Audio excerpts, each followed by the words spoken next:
Pomme de terre, c'est pas portugais, c'est du Pas-de-Calais. Et une sorte de ragoût de légumes, enfin moi parce que je suis avec du j'ai du mal à trouver un truc qui est fort sur ça. Très bien. Il progresse beaucoup, je suis extrêmement fière. Je trouve ça très émouvant. C'est une bonne école. Bah ça se passe super bien, et vous? Pardon monsieur. Ah bah nous ça se passe mieux que vous encore. Comme vous mais en mieux. Qu'avez-vous appris de vos rencontres avec les agriculteurs sur la crise qui est très très forte en ce moment?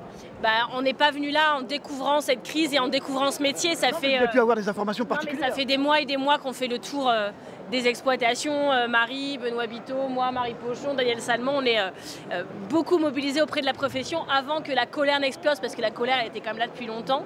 Et donc on est plutôt là pour confirmer des échanges qu'on avait eus. Là, bon, les chambres d'agriculture, on ne les avait pas encore rencontrées, donc c'était intéressant. On va voir Arnaud Rousseau qu'on a vu la semaine dernière en rendez-vous. Donc voilà, c'est aussi un moment de rencontre. On essaye de parler aussi avec les gens qu'on croise sur le salon, de savoir pourquoi ils sont là. Est-ce qu'ils passent un bon moment? Et la réponse est oui, comme nous, donc ça tombe bien. Juste une petite réaction, tout à l'heure vous serez à la coordination rurale, qui a eu 84 interpellés cette nuit pour une action sur les Champs-Élysées. J'ai encore fait une connerie. Qu'est-ce que vous en pensez? Bah, je leur dis bienvenue dans notre monde, voilà, quand on fait des actions. Mais on les a rencontrés mercredi avec Benoît, on a passé un bon moment, eux aussi. Vous les rencontrez cet après-midi? On les re-rencontre parce qu'on rencontre tout le monde, voilà. Si on veut changer la profession, il faut discuter avec tout le monde. Bien moins nombreux, donc du coup sur le stand aujourd'hui. Ah bah oui, mais non mais c'est ça, parce qu'ils nous ont dit c'est pas normal qu'on soit arrêtés, et on leur a dit voilà, bah, c'est la vie en fait.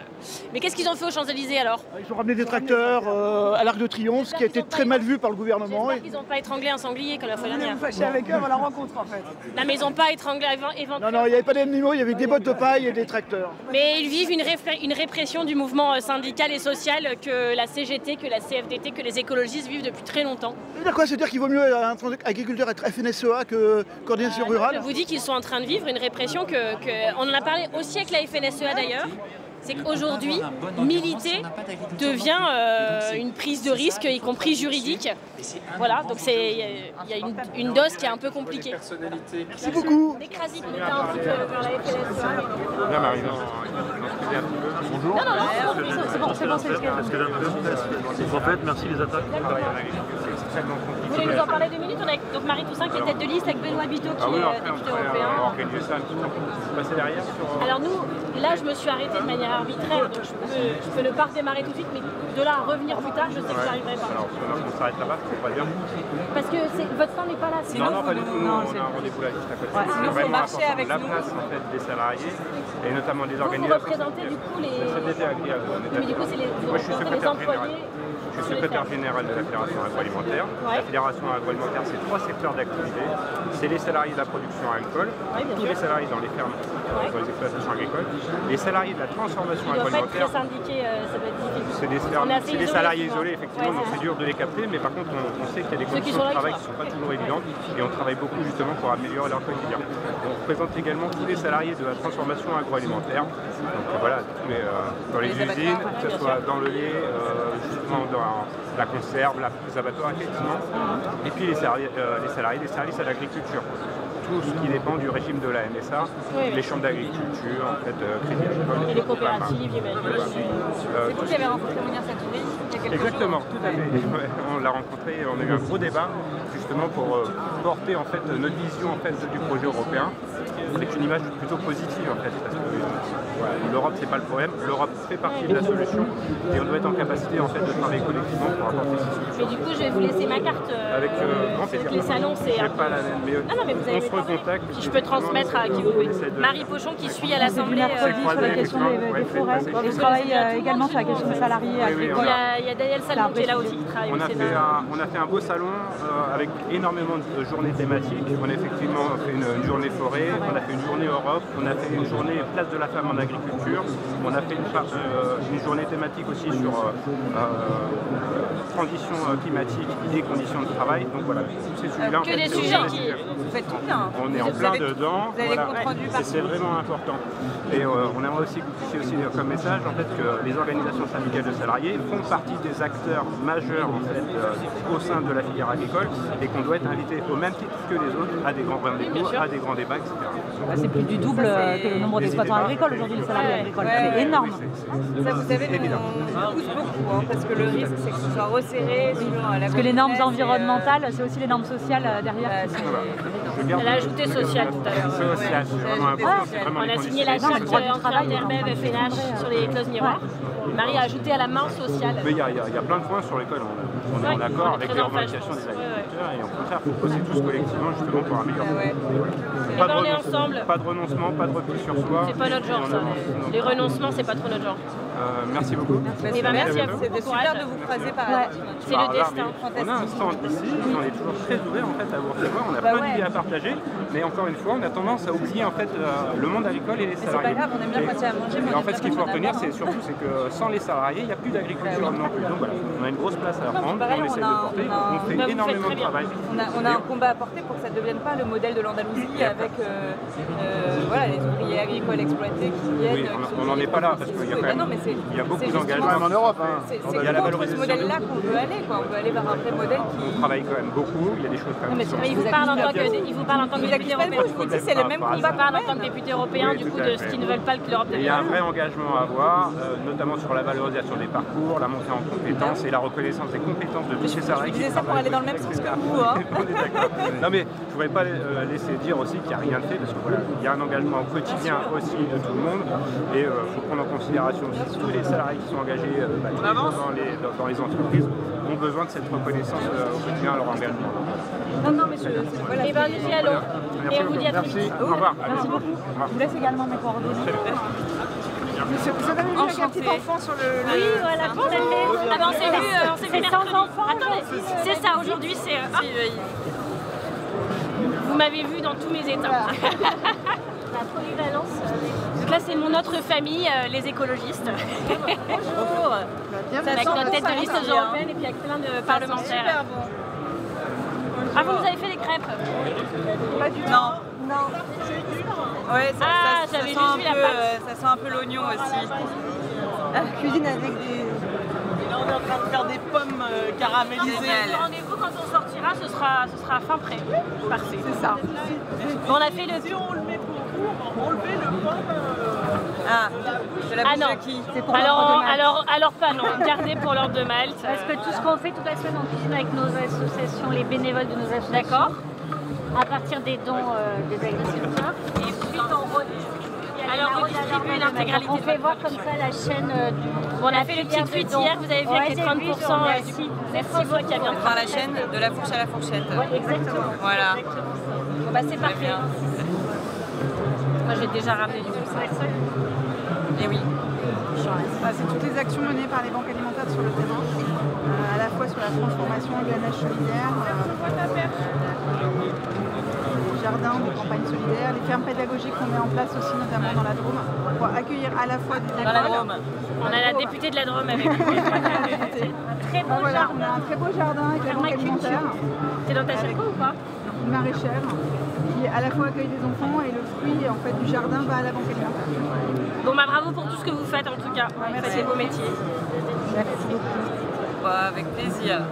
Et donc on doit avancer, c'est ça? Oui. Et bravo. On vous laisse.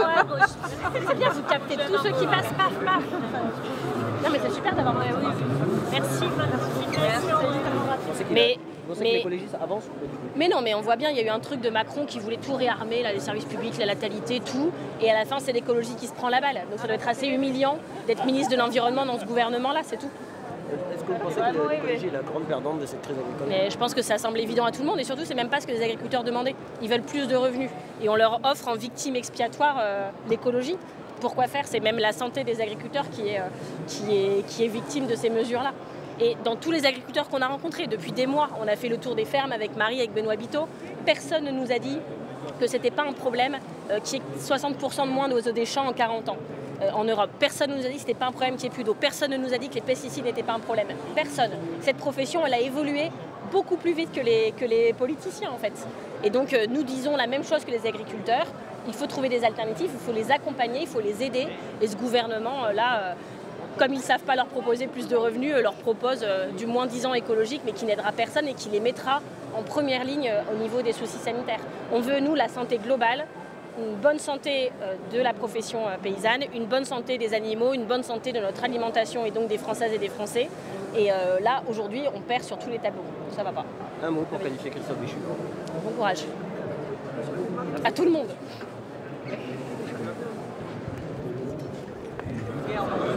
Ah, bonjour, ça va? Ça va bien et vous? Vous avez vu, on est venu comme prévu. Oui, on est enchanté de vous recevoir. Je suis venu mercredi aussi sur votre stand, mais vous étiez à rendez-vous. Hervé Lapie, secrétaire général de la FNSE. Donc c'est monsieur qu'on a rencontré la semaine dernière avec Arnaud Rousseau. Qui est de l'Est. Je suis de la Marne. Oui, de la Marne. J'hésite entre la Marne et la Meuse. J'hésite entre la Marne et la Meuse. Vous avez dit sur la Marne quoi? Polyculture élevage. D'accord, très bien. Voilà. On a passé un long moment à discuter. Je suis même président d'une association environnementale. C'est ça. De la biodiversité. D'accord. Tu fais quoi exactement? Plantation de haies, jachère mellifère, agroécologie. Du concret. Du concret, oui. De la nature dans oui. Pour accompagner les agriculteurs dans les transitions en fait. Plutôt en mode projet, plutôt que réglementaire et normatif. C'est tout ce qu'on dénonce aujourd'hui en fait. On veut du projet, on veut de l'ambition, l'agriculture elle a besoin des enjeux alimentaires, énergétiques, climatiques, biodiversité. Et en fait, il faut remettre les agriculteurs en mode projet, créer de la valeur sur les territoires. Et les accompagner. Leur redonner de la fierté, de la dignité, de la juste rémunération, puis des conditions d'exercice du métier. Donc, ça se passe bien, on est d'accord. Hein. Oui.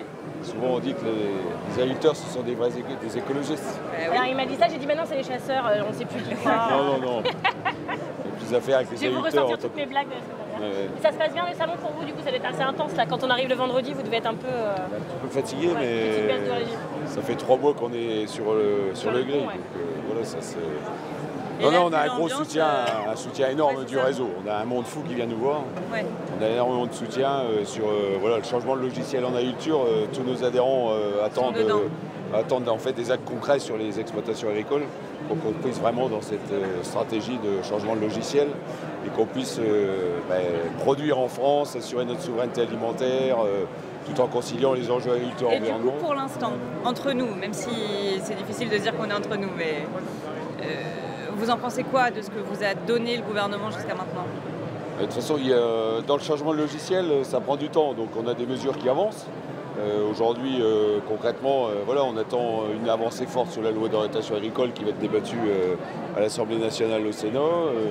On attend un plan élevage qui relocalise une partie de la production d'élevage en France sur moutons, volailles, bovins, même porcs aujourd'hui. Donc, puis on attend aussi des moyens de production sur lesquels on puisse travailler à armes égales au niveau européen. Parce qu'on a de plus en plus de filières mineures en fait, qui sont en difficulté.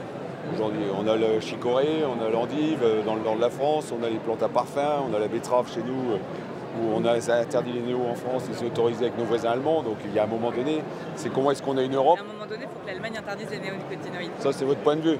Mais en fait, c'est comment est-ce qu'on on est dans un espace européen avec les mêmes règles au sein de l'Europe. Et comment c'est juste en fait. Et je pense qu'on est des pro-européens, donc on a une vocation à avoir un territoire européen qui s'harmonise. Sur le plan social, c'est très difficile. Et sur le plan des moyens de production, ça pourrait être une avancée majeure. Et donc, on va être aussi très à l'offensive sur les élections européennes au mois de juin pour repositionner en fait le projet agricole européen. Et vous voyez bien que tous les pays agricoles européens aujourd'hui sont en train de bouger parce qu'on manque de lisibilité et de perspective. Voilà. La question des revenus sur l'année planchée par Emmanuel Macron. Nous, on est toujours sur la même ligne, états généraux de l'alimentation, indicateurs de coûts de production, donc loi Egalim 1, 2, 3. On fait respecter la loi. Je pense qu'il faut mettre 70 000 paysans dans la rue pour qu'on fasse respecter la loi, pour qu'il y ait des sanctions sur... Nous, on l'appliquait déjà. C'est dramatique. Très bien. C'est bon. Mais en fait, dans Egalim, nous, ce qu'on demande, c'est indicateurs de coûts de production. On négocie les indicateurs de coûts de production en amont des négociations avec les industriels et les GMS, c'est au mois de novembre ou décembre. Et dans les indicateurs, qu'est-ce qu'on met? Est-ce qu'on met 80 de coûts de production, 20% de marché, 60, 70? Enfin, en fait, c'est encore des ajustements. Comment on fait rentrer le revenu agricole? En fait, le revenu, on est dans une économie de marché. Et la France ne peut pas être en dehors d'une économie de marché européenne. On peut, à moins qu'on nous le dise, mais la PAC de 92, elle est passée. Et j'ai pas l'impression qu'on aille vers des prix minimum garantis avec des interventions de l'État comme ça avait été fait à l'époque. C'était par exemple des paiements de services écosystémiques. Donc voilà, c'est ça qu'il faut qu'on réfléchisse. Mais un filet de sécurité, ce sera un filet de sécurité à la seule économie de marché. Oui, non mais vous savez que les GMS aujourd'hui, certaines espèrent avoir des prix planchers pour avoir des prix plafonds en fait. Mais allez au bout donc en fait on est des chefs d'entreprise. Donc voilà, on est des chefs d'entreprise. Il y a un moment donné, voilà, il faut aussi une capacité de revenus pour assurer les transitions dans les exploitations qui coûtent très cher. Parce que les transitions vont coûter très cher dans les exploitations agricoles. Donc si on a un prix plancher qu'un prix plafond, ça ne fonctionnera pas. Voilà. Non, mais... je reviens là-dessus. Nous, on est pour les prix planchers, mais on est aussi pour une visibilité sur les revenus pour ceux qui s'engagent dans la transition, pour un plan d'investissement public. Mais quand vous dites les indicateurs, loi Egalim, ça suffit. Ça veut dire quoi? On s'arrête là? On les rend pas contraignants? Ah, c'est lui le chef. Même on me demande des choses, je ne sais pas. Il y a des gens qui veulent des photos de M. Rousseau. Donc je ne me sens pas autorisée à délivrer des autorisations personnellement. Il n'y a pas de souci. On sait que vous étiez en bonne compagnie. Et comme on ne l'a pas vu sortir, je demandais comment ça s'est fait. Vous avez 5 minutes on est venu là pour ça. Et maintenant, pour arriver juste ici. Oui, nous, oui. Là, je peux pas s'installer. Merci.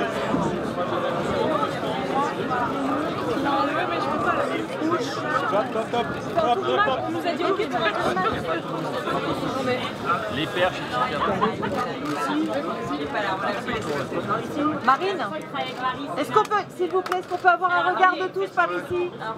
Un regard par ici, s'il vous plaît. Un sourire. Ah bah ça nous convient. Marine, à 3 s'il vous plaît. Voilà. Par ici. Merci. Voilà. Très bien.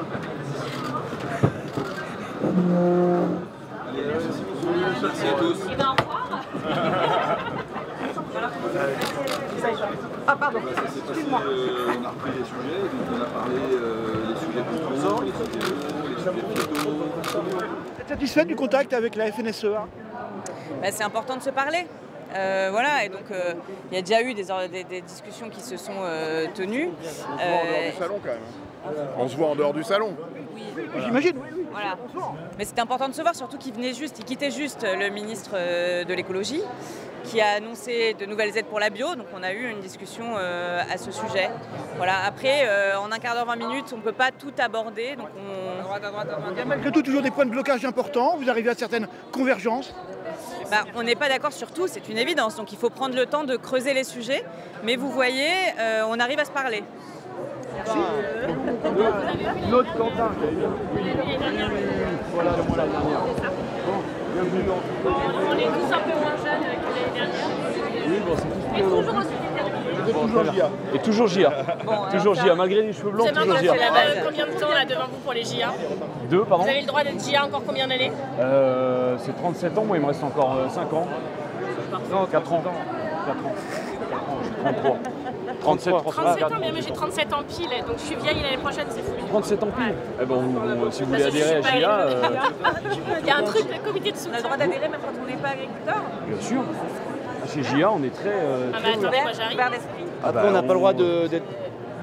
On n'a pas le droit d'être élu et représentant du réseau civil. Mais on a le droit d'adhérer tout le temps. Vous pouvez être adhérent. Non mais moi j'allais pas monter dans la hiérarchie de toute façon. Mais après 38 ans, je veux dire, voilà. On a le droit quand même d'être adhérent. Et... Ah ouais, voilà, tout à fait, ouais. Ah oui. D'accord, c'est ouvert avec droit de vote. Non, à partir de 38 ans, on n'a plus le droit de vote. Par exemple, moi, après le mois de juin, je ne serai plus élu. Je serai trop vieux, mais je serai adhérent quand même. Qui adhèrent en soutien. Super. Parce qu'ils se retrouvent bien chez vous. Je me suis engagée, je le ferai.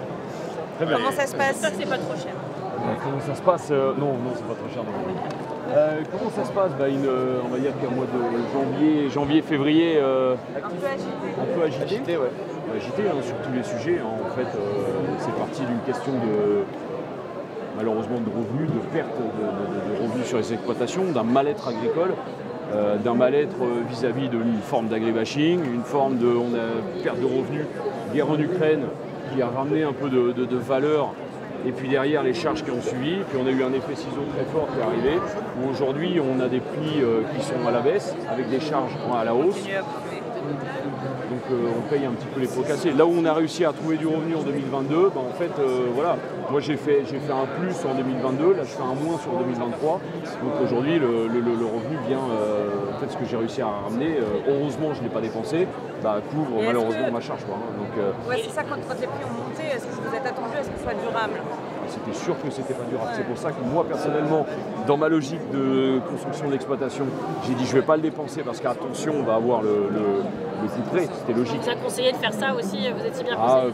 Oui, et puis en voyant un peu la géopolitique, comment c'était en train de se tourner, on savait très bien que en 2000, post-Covid, on vendait du blé, moi je suis en grande culture, on vendait du blé à 180, 170 €.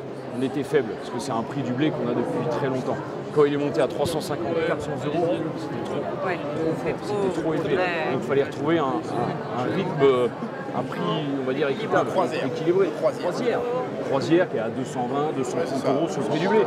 Là aujourd'hui, on a du prix du blé où là on commence à nous parler prochaine campagne de 180 €. Là, ça fait compliqué. On a les filières lait où on voit des contrats et des prix qui commencent à sortir sur certains avec du 40 ou 41 centimes. Sur le blé, en plus, c'est très très volatile.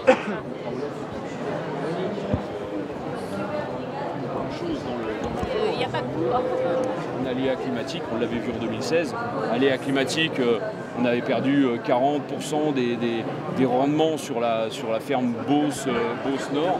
Ça n'a rien pesé. Vous êtes dans la Beauce? Moi je suis nord de l'Eure-et-Loire, je suis au de Paris. Moi je suis parent groupe de l'Eure-et-Loire. Quand les Beaucerons font 10 tonnes de blé, moi j'en fais 7 tonnes, 5. Pourquoi parent groupe? C'est la taille de l'exploitation, c'est les terres, c'est quoi? Non, chez moi c'est beaucoup plus argile, silex, des terres plus profondes, 60 cm de terre. Dès qu'il y a un événement climatique, sécheresse, je suis direct. Moi j'ai fait le choix de passer en agriculture conservation. Donc je laboure plus, tout en semi-direct, sous couvert. J'ai réimplanté des haies, je viens de planter 16 hectares d'agroforesterie. Voilà, on essaye d'innover. Chez JA, on a notre secrétaire général qui est en bio, tu as une partie en bio. Enfin, on essaye, nous, chez JA, de s'ouvrir à tout.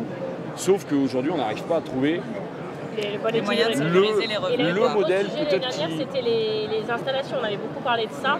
Et ça, du coup, vous avez la sensation que c'est pire, que ça va mieux? En fait, quand on a des soucis comme ça de revenus, avec le débat des derniers mois, ramener de l'installation, c'est compliqué. Parce qu'en fait, on a des jeunes qui vont nous dire... Leur expliquer que ça va bien se passer, oui, c'est... Quand ils entendent tout ça, c'est compliqué. Alors, on a de l'adhésion en hausse. Là, avec les manifestations, on a des jeunes qui reviennent adhérer parce qu'ils se sentent soutenus. Ça fait du lien. Ils sont venus pendant les manifs. Ils se sentent un petit peu soutenus. Ils sentent le soutien de la population. Donc, l'installation reste toujours quand même le sujet compliqué. On a des capitaux très élevés, où aujourd'hui une exploitation type grande culture, 200 hectares, avec du bâtiment, du matériel qui vaut 1 million, le cédant, s'il décide de céder à 6 mois avant sa retraite, se retrouve impacté par les plus-values, se retrouve impacté plein taux sur les impôts, et du coup qu'est-ce qu'il fait? Il va essayer de vendre un petit peu plus cher aux jeunes pour compenser sa perte avec les impôts. Donc c'est le jeune qui se retrouve à payer encore plus cher, surchargé de des annuités, avec des taux d'intérêt en ce moment à 4,5. Ou pire, arrêter d'investir, rester agriculteur, mais produire à minima en fait, et essayer de vendre son matériel sur la durée. Et là, on fait de la rétention de terre et on prend la retraite à 70 ans et ça n'installe pas des jeunes. Donc c'est pas la solution. D'où la PLOA, d'essayer de dire comment on fait pour mieux accompagner la transmission. Dire à celui qui est prêt à céder, lui dire prends en amont ta cession, peut-être 4-5 ans en amont pour commencer à préparer. S'il y a des capitaux très forts, peut-être en 2 fois, en 2 pas de temps, peut-être un associé supplémentaire, une double installation, trouver des idées pour essayer d'éviter la pénalisation du cédant et qui derrière se répercute sur le jeune. C'est bien le projet, le modèle économique qui compte. C'est pas on va ramener tant d'euros parce que la banque va nous prêter tant d'euros puis on verra le projet qu'on fait. Non, c'est l'inverse. Voilà. C'est bien comment son business plan il va le faire avec ceux qui l'accompagnent quand il est dans un parcours aidé pour que ça soit solide et qu'ils disent moi dans 4, dans 5 ans, dans 10 ans je vais être encore agriculteur et je vais construire quelque chose de solide au regard des aléas du changement climatique parce que c'est de ça aussi qu'on parle. Donc nous on pousse aussi pour les diagnostics justement entre guillemets de vulnérabilité par rapport à ces changements pour que en fait au moment de la session au moment de la session ou de la création, voilà. Qui serait réalisé par qui? Pour l'instant, on a écrit. L'idée, c'est est-ce que c'est un accompagnement des chambres, de techniciens extérieurs. En fait, quand on s'installe, on nous demande de créer un plan économique. Un business plan en fonction de demandes, chambre d'agriculture, banque, entre 5 et 7 ans. On le voit qu'avec les changements climatiques et les aléas climatiques, on ne peut plus les tenir. Géopolitique, une guerre, un aléa climatique, on casse les plans économiques. Ce qu'on veut, c'est une vision d'avenir. Chez GIA, c'est ce qu'on pousse aujourd'hui. On veut de l'avenir. On est prêt à travailler sur tous les sujets. S'il y a du revenu sur les exploitations, on peut travailler sur tous les sujets d'avenir. On veut de l'environnement, on veut de la réduction de phyto, on veut du changement d'agriculture. Il n'y a pas de problème. Nous, on est ouvert à la discussion avec tout le monde. Le seul, c'est qu'il faut garantir du revenu sur la ferme. Que le jeune puisse, au moment de son installation, se dire moi, je sais que dans 5 ou 7 ans, je vais vivre de mon exploitation. Je vais pouvoir me dégager un revenu et qu'il ne soit pas impacté. Aujourd'hui, on a eu une guerre, ça a fluctué. Aujourd'hui, qu'est-ce qu'on fait pour ces jeunes-là? On a des événements climatiques qui viennent impacter les exploitations. Qu'est-ce qu'on fait pour ces jeunes-là? Donc voilà, on a une multitude de choses qui, derrière, créent une tension dès qu'il y a une discussion environnementale ou un agribashing en plus et qui fait sortir des gonds de certains. C'est ce que j'avais dit au gouvernement quand ils ont commencé à offrir en victime sacrificielle l'écologie aux agriculteurs, et je leur dis, mais vous savez, le problème principal, c'est le revenu. C'est-à-dire qu'à partir du moment où on bosse 70 heures par semaine et où on crève de son métier quand même, aucun effort supplémentaire n'est acceptable. C'est impossible. Et donc du coup, je leur dis, résolvez le problème du revenu, vous aurez résolu la plus grosse partie. Et de la politique publique qui accompagne le revenu, dans ce sens-là. On a le revenu, et aujourd'hui, sur le volet environnement, beaucoup perçoivent sur un environnement, on va dire, une éco-punitive. C'est-à-dire la manière dont ils le font, une inadéquation. Non mais le truc du GNR, c'était dingue. Le truc du GNR, c'était dingue parce que normalement, quand tu taxes un truc, c'est pour que les gens changent de comportement. Genre tu dis, on va taxer les SUV qui se garent dans la ville, du coup, à Paris, les gens prendront le métro. Ça marche à Paris pour les SUV, pas. Mais quand tu dis les GNR, en fait, c'est vraiment, t'es piégé dans le truc. Tu peux pas faire autrement, tu vas pas les moissonner en vélo. Et les tracteurs électriques, c'est quand même encore embryonnaire. Et donc du coup, tu pièges tout le monde et on te dit non, mais attends, les 60 millions que tout le monde va payer là, ce sera redistribué, et ça a été redistribué à qui? À la fin, c'était quand même un peu un sketch. Et donc c'était vraiment Robin des Bois à l'envers. On taxe tout le monde et on reverse quand même. En fait, il faut mais c'est la lutte que ce pacte ait existé, que ça a été topé cette mesure. Et sans alternative au thermique derrière pour les tracteurs et tout. C'est ça qu'on parle. Voilà. En tout cas, pas viable. Des écologistes genre nous n'auraient jamais fait ça. C'est pas ça l'écologie. L'écologie, c'est la justice sociale et environnementale. Et l'environnement, c'est qu'est-ce qu'on met en face pour éviter une baisse de revenus, pour éviter un impact sur l'exploitation. Aujourd'hui, c'est clairement là-dessus. Faire ça parce qu'en fait, à la fin, les gens disent voilà, l'écologie c'est punitive. Mais c'est l'écologie des macronistes. Nous, jamais on aurait fait des trucs comme ça. Jamais. C'est parce que c'est perçu en fait on a un tel mal-être aujourd'hui. Alors qu'on n'y est pour rien, quoi. On a un tel mal-être aujourd'hui. On peut parler de l'eau, on peut parler de tous les sujets. Aujourd'hui, on essaye de pousser des choses. On n'est pas chez GIA fermé sur un modèle agricole. Chez nous, tous les modèles sont là. On a du bio, on a du non-bio, de l'intensif, de l'extensif, du HVE, conservation pour moi. On essaye tous les modèles. Et aujourd'hui, on soutient tous les modèles. Sur l'eau, c'est pareil. Sur l'eau, pour moi, il y a de l'irrigation, il y a du pompage en forage, il y a de la rétention d'eau via bassine ou petite bassine ou partage d'eau. La réhute, gros sujet sur la réutilisation des eaux. Aujourd'hui, on a de l'eau aujourd'hui qu'on a là où on tire notre chasse d'eau qui va dans des et qui repart en rivière. Pourquoi on ne va pas rechercher ces eaux-là pour peut-être un goutte à goutte sur le changement climatique, plus les fuites. Alors les fuites, ouais, c'est pas mal taxé, mais alors là, je suis sur une commune, ma femme est adjointe sur ma commune. C'est un sujet, ça l'est pas partout. Oui, je suis parti, on n'avait plus d'eau dans la maison parce qu'il y avait une fuite qui avait pété. Bref. Mais parce c'est vieillissant, on a un modèle vieillissant aujourd'hui, mais surtout, et aujourd'hui, comment on fait pour accompagner tout le monde en leur disant, c'est toutes ces petites choses-là qui vont faire que demain, on va pouvoir grandir, encore installer et ramener du revenu sur les exploitations. Juste parce que ce qu'on veut, on sait ça, et on sait que par ailleurs, que ce soit pour les jeunes qui ont besoin de s'installer ou pour ceux qui sont là depuis longtemps, qui ont envie de changer, mais qui ont besoin de cash en fait pour y aller, d'investissement. Donc on sait qu'on a besoin d'un vrai plan d'investissement pour la transformation, parce que sinon en fait on demande aux gens de changer sans miser, sans accompagner. Donc on leur demande des choses et en même temps voilà, donc on a besoin de ce plan d'investissement. Après la question, parce que là vous disiez sur une visibilité sur 5-7 ans, la question c'est quel modèle on arrive à imaginer pendant une période de transition ou d'installation pour garantir la visibilité sur les revenus et protéger du dérèglement climatique, et 2, vers quel modèle économique exactement on veut aller après. Et la troisième chose, c'est que sur la question des aléas climatiques, on a un peu en France un espèce d'embryon de protection sociale, catastrophes naturelles, tout ça. Mais la réalité, c'est que les besoins vont se décupler quoi, de façon exponentielle. C'est pour ça que les plans d'urgence et tout, c'est pas une réponse dans la durée. Oui, non, mais ce que je veux dire, c'est que oui, mais à un moment donné, quand on en fait 3 ou 4 d'affilée, c'est plus de l'urgence, ça devient la norme. Mais bien sûr, sauf que c'est de la perte. C'est de la perte, donc c'est très bien. Sauf que la crise qu'on a là actuellement, vivre sous perte, nous redonner des subventions, oui, c'est très bien.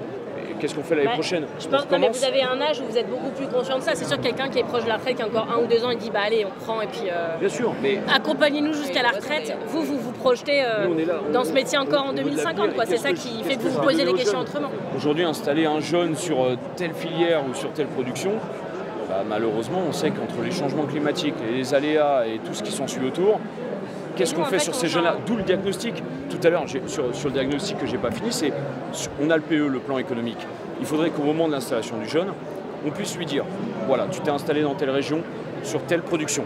Ok, ça marche. Sache que tu vas te ramasser 2 degrés, 4 degrés en fonction de ta région. Plus d'eau, plus de sécheresse. Pardon? J'ai pas vu le texte final envoyé, mais ouais. C'est ce qu'on pousse, c'est qu'au moment de son installation, le jeune puisse se dire, bah, je suis... c'est rien sur telle culture arboriculteur ici, ok bon on reprend les antécédents, bon bah sache que sur les 10 dernières années il y a eu des aléas climatiques sur 8 ans, c'est compliqué, prévois immédiatement dans ton plan économique des solutions pour essayer de perdre. Ou alors, qu'est-ce qu'on fait en face? C'est-à-dire on retire et on change autre chose. Et ça sera, tu te diversifies? Ça sera jamais la vérité. Mais ça, on se rapprochera toujours que si on fait rien du tout. Il faut être lucide, il faut alerter. Voilà. Et les jeunes aujourd'hui, ils sont là, ils sont prêts pour prendre le changement climatique. La diversification en termes de modèle économique, c'est un peu impératif, non, aujourd'hui? C'est une question. Ça dépend des territoires. Parce que ça dépend des territoires. On a un coût salarial aujourd'hui qui est élevé. En fait, on vient toujours avec l'histoire du revenu. Si la ferme se dégage du revenu et du chiffre, on peut embaucher. On peut créer de la diversification, on peut diversifier. On peut ramener de l'installation, aller rechercher un associé supplémentaire pour l'installer sur une diversification. Sauf qu'aujourd'hui, on est enfermé sur notre exploitation avec des revenus en berne. Dès qu'on essaye de créer une diversification, à 70 heures par semaine, on a déjà moins le temps sur une exploitation laitière de se dire je vais essayer de créer quelque chose en plus, je vais me trouver un associé, mais comment je vais le payer? Et je vais me serrer un peu. Quel temps tu vas avoir pour le trouver et vérifier que ça marche? Voilà, en fait, on a... C'est ce que j'essaye de faire, mais ça va être compliqué. Trouver un associé? Ouais. C'est en cours, mais c'est presque environnementaux et comme un vrai service rendu à la société par les agriculteurs. Et ça, personne d'autre peut le faire et vous êtes les meilleurs pour le faire. Et nous, et on en parlait, comment refinancer, comment développer, comment généraliser. Moi, je suis élu dans une commune, Strasbourg, pas la nommer.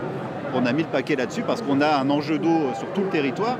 Et ça a permis de dégager 1,5 million de mémoire pour une trentaine d'agriculteurs. Et pas que des bio. Les bio, ça leur a fait une aide au maintien alors qu'ils n'y avaient plus droit. Les pas bio, ils ont pu diversifier, ils ont pu faire des rotations plus longues, ils ont pu tester même des nouvelles productions qu'ils ne faisaient pas avant, comme des légumineuses ou des choses comme ça. Et ça, c'est des opportunités. Après, là, il y avait une fenêtre d'ouverture pour en parler. Il faut juste chercher comment réfléchir certains financements qui partent on ne sait pas où. On a des séances de travail prévues avec voilà. Et ça, pour nous, c'est un vrai enjeu. Et c'est un revenu complémentaire. Et c'est parce que vous rendez un service à la société. Quoi. On le pousse aussi maintenant. Il ne faut pas que ça soit la priorité du revenu. Ou alors, sinon, on le dit tout de suite aux agriculteurs, stop, vendez vos fermes, ou alors on met tout en herbe, et puis on paye à broyeur à tout le monde, et puis on broie, et puis on entretient la culture. Voilà, on veut, l'objectif quand même des agriculteurs qui sont aujourd'hui ici, on en parle tout de suite après, c'est continuer à produire. C'est de ramener, on a cette part de souveraineté alimentaire qu'on entend parler là depuis des mois et des mois. Sans savoir ce que ça veut dire, on a tout le monde n'est pas la même chose. On veut nourrir la France, c'est une chose. Chez GIA, on a quand même cette part de conscience de nourrir aussi le monde. Aujourd'hui, on ne peut pas... moi, je ne peux pas me dire que demain, on va uniquement produire pour du 100% français. On a un devoir à l'exportation. Se dire que fermer l'exportation française, c'est la mort de l'agriculture française. Aujourd'hui, il faut cette part d'exportation. On a une filière viticulteur qui est en crise. On a quand même 80% de la filière viticulteur qui part sur l'exportation. On a une filière aussi sur la viande. On a une qualité de fromage. sur beaucoup de viticulteurs, sur les questions d'accords de libre-échange, ils disent nous c'est ok si on ferme tout sur les accords de libre-échange, mais nous on veut continuer à pouvoir commercer.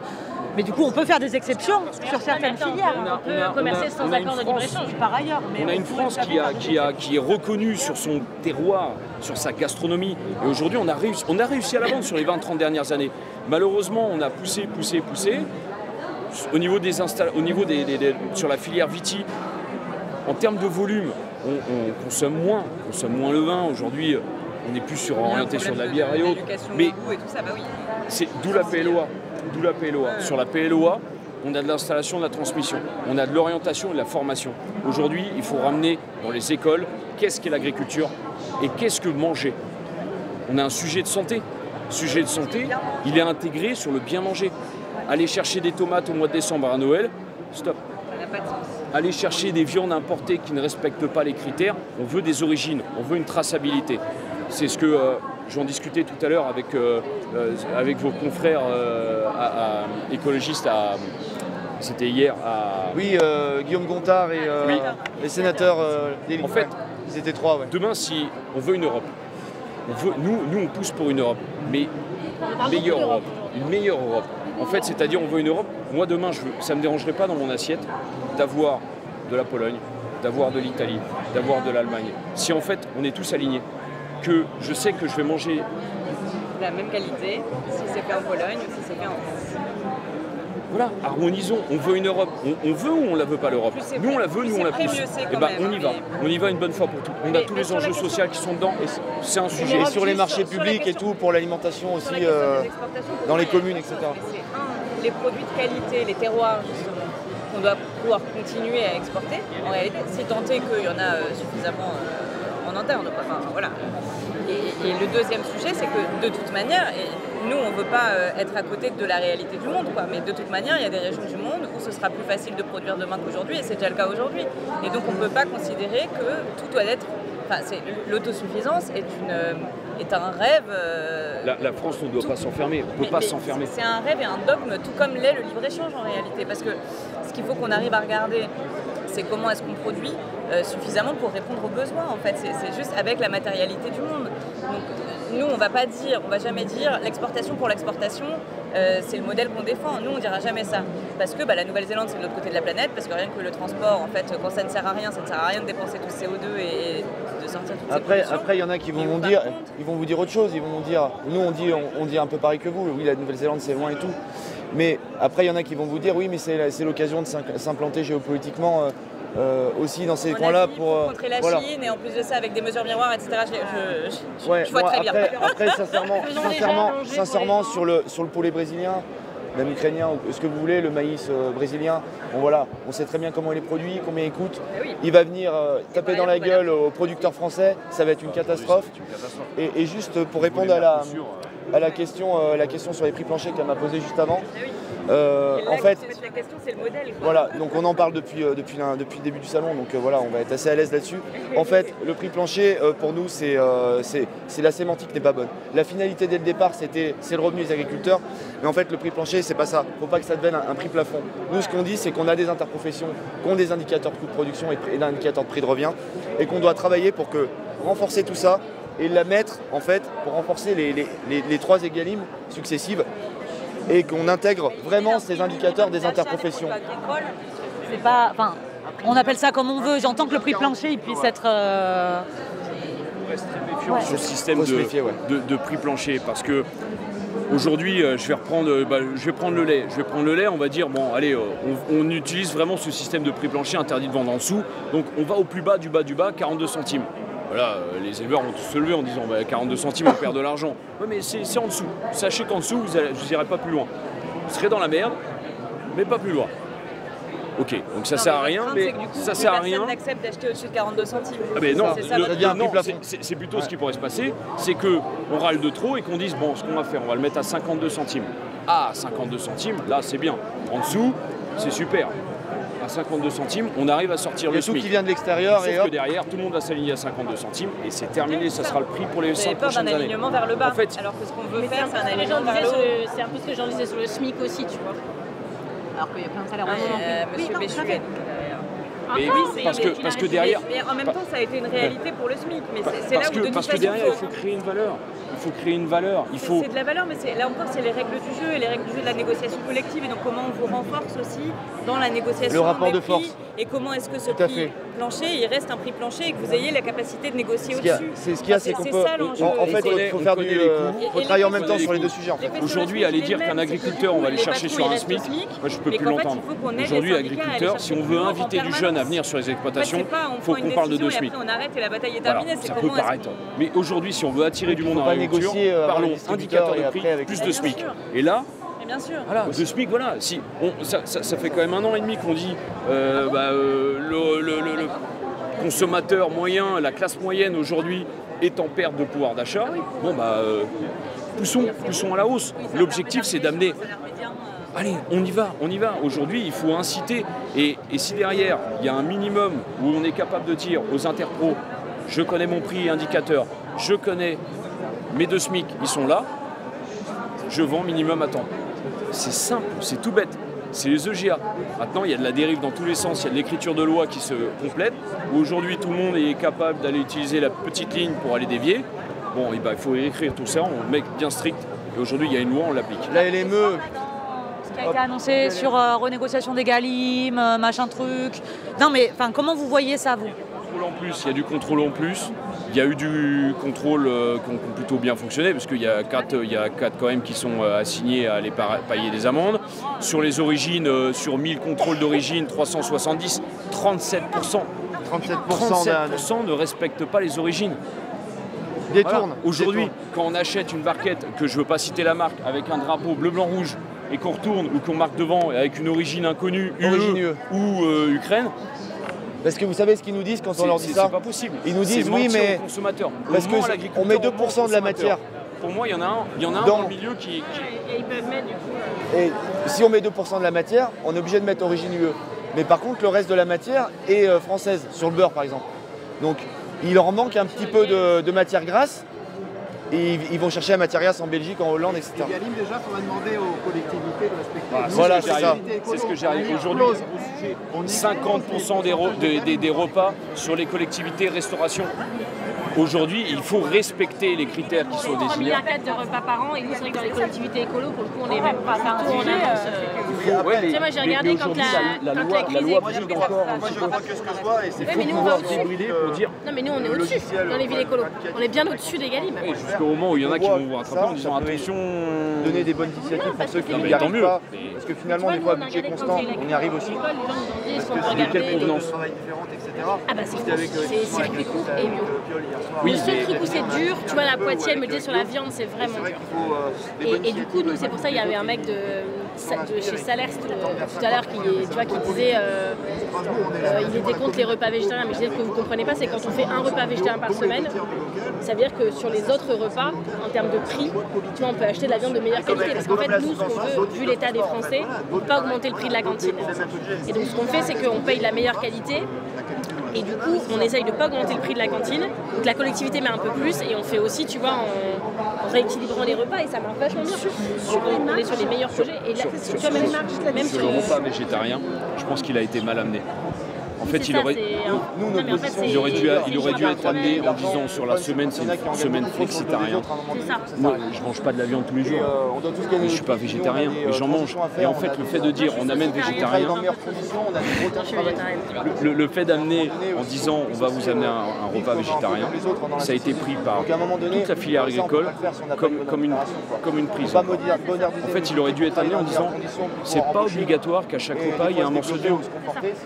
Si sur le midi, il y a ce jambon-là, mais que le midi prochain, il n'y en a pas parce qu'on a réussi à ramener une part de lentilles quinoa dans le milieu. C'est tout seul. Maman me disait pour les repas de Noël, c'est compliqué parce que, tu vois, souvent, repas de Noël, c'est pinta, d'Inde. Ils n'en trouvaient pas de française ou de bonne qualité, il n'y avait pas de filière. Et du coup, tu vois, les parents, ils disaient, ouais, mais on aurait... Du coup, ils avaient fait un poulet, tu vois, la Belle Rouge et tout. Les parents, ils disaient, ouais, mais tu vois, c'est Noël, il faudrait... Et il y a vraiment beaucoup de pédagogie qui est faite aussi pour expliquer ça, et c'est un gros poulet. Et tu vois, ce qu'ils font aussi, par exemple, à Strasbourg, lui, ils font les ordonnances vertes, donc comme une femme est enceinte, elle a le droit à 2 paniers bio par semaine, toute sa grossesse et quelques semaines après, gratuit. Et donc tu vois, c'est aussi un moment de ta vie où tu prends des bons réflexes, où tu es très sensible à ta santé. Donc on essaye vraiment de faire ça. Plus, tu vois, là je voyais la métropole de Lyon, qui est la plus grosse collectivité écolo. Ils ont fait x4 le budget de l'agriculture depuis 2020. x4. 100% de réinstallation sur les gens qui partent en retraite. Enfin, c'est des preuves par l'exemple. Et tu vois, en fait, moi ça m'énerve un peu qu'on n'arrête pas de dire assez aux consommateurs de faire attention, nanana, à ce qu'ils achètent parce qu'ils achètent des trucs dégueulasses. Bon, déjà, ils n'ont pas les moyens. Mais en plus, la commande publique, c'est un levier incroyable. Tu vois, quand tu vas en relais, Wauquiez qui nous donne des leçons d'agriculture, mais les mecs, ils regardent ce qu'on bouffe dans ces lycées. Il n'est même pas foutu d'appliquer Egalim. En fait, ce que j'ai trouvé assez intéressant par rapport à l'année dernière quand ils sont élus, moi j'étais secrétaire nationale depuis 2 mois, c'est qu'en fait, il y a eu un peu l'heure de vérité. C'est-à-dire que tu vois, là, j'ai vu des gens acheter des bottes neuves et faire semblant qu'elles avaient plein de terre et aller sur les barrages. Les mêmes qui votaient la PAC de merde, les mêmes qui votaient Mercosur, les mêmes qui font pas de repas locaux dans leur cantine. Enfin, tu vois, t'es là, c'est le festival de l'hypocrisie quand même. Il y a vraiment eu ça. Et nous, tu vois, on n'est pas obligé d'être d'accord sur tout, mais je pense qu'on a le mérite de la cohérence et de la constance en fait. Oui. Tu vois, et par ailleurs, sur des sujets sur lesquels on est très convergents en fait. Sur la discussion et sur le fait de ramener du français. Ouais, maintenant, de toute façon, nous, on sait bien que sans agriculteurs, il n'y aura pas de transition écolo. Et vous voyez bien que sans écologie, si on ne protège pas l'eau, les sols, bah, à un moment, ce sera compliqué. Quoi. Votre génération le sait. Sur le sujet de l'eau, on n'est pas tout le temps en raccord. Bah, en fait, on est d'accord sur le problème initial et on n'est pas d'accord sur comment on fait. Mais moi, je veux bien qu'on se voit. Je l'ai fait avec la FL. J'ai vu Arnaud Rousseau 2 heures avant. Ça c'était prévu depuis très longtemps parce qu'au salon, tu as des échanges contenus devant tout le monde. Mais ça vaut la peine qu'on se rencontre off pour voir comment on fait là-dessus. Le sujet de l'eau, le fait de se dire on part sur tel modèle sur l'eau, non. C'est plein de petites choses. C'est plein de petites choses. On est très, les autres partis se moquent souvent de nous parce que nous on est sur la subsidiarité. C'est-à-dire qu'on dit arrêtez de nous dire du national, il faut faire comme ça, les accords, tout ça. C'est par territoire. Et pour l'agriculture c'est pareil. Tu vois là les gens qui mettent des normes sur tu peux pas tailler ta haie après le 15 mars. Mais les gens qui sont en montagne, il faut comment quand ils gèlent encore. Et c'est même pas les mêmes dates de notification. Dans nos revendications entre le Nord et PACA, pour moi il y a une différence. Et c'est pas fait par des vrais écolos. Ces normes-là ne sont pas faites par des vrais écolos, c'est par des gens qui connaissent rien. Tu mettrais un agriculteur et un mec de la LPO, il t'écrirait une norme beaucoup plus intelligente et adaptée au territoire. Et peut-être aussi mettre des agriculteurs autour des tables. J'ai des agriculteurs et des agriculteurs. Ouais, d'accord. Parce que. Non mais il a insulté les gilets.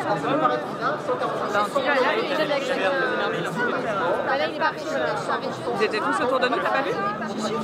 Le moment où ils ont tous pouf. J'ai levé la tête, c'était avec le ministre. Comment ça va? Ah.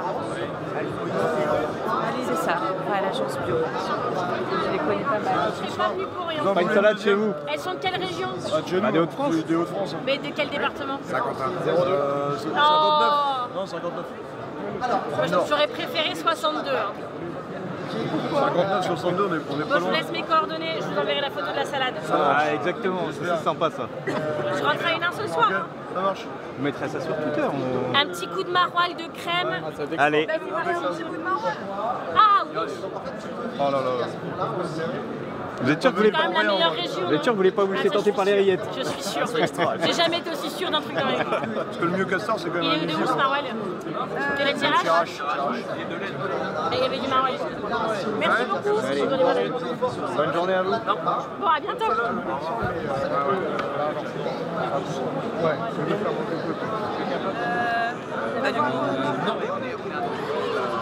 Essentiel. Alors là, que se passe-t-il? L'essentiel, c'est à l'agence bio. C'est assez fort. Ah, on m'a dit que c'était pareil. Alors Joseph, les temps sont durs. Joseph a joué un Protéines végétales, qui ont parlé des alimentaires, donc on mangeait 7 kg par personne et par an. Aujourd'hui, on en mange combien? 1,2 kg. 3 kg. Bonjour. Bonjour, les Chaloches, producteurs bio. Bonjour. Alors bonjour. C'est bon. L'adjointe de l'ordre de l'agence bio.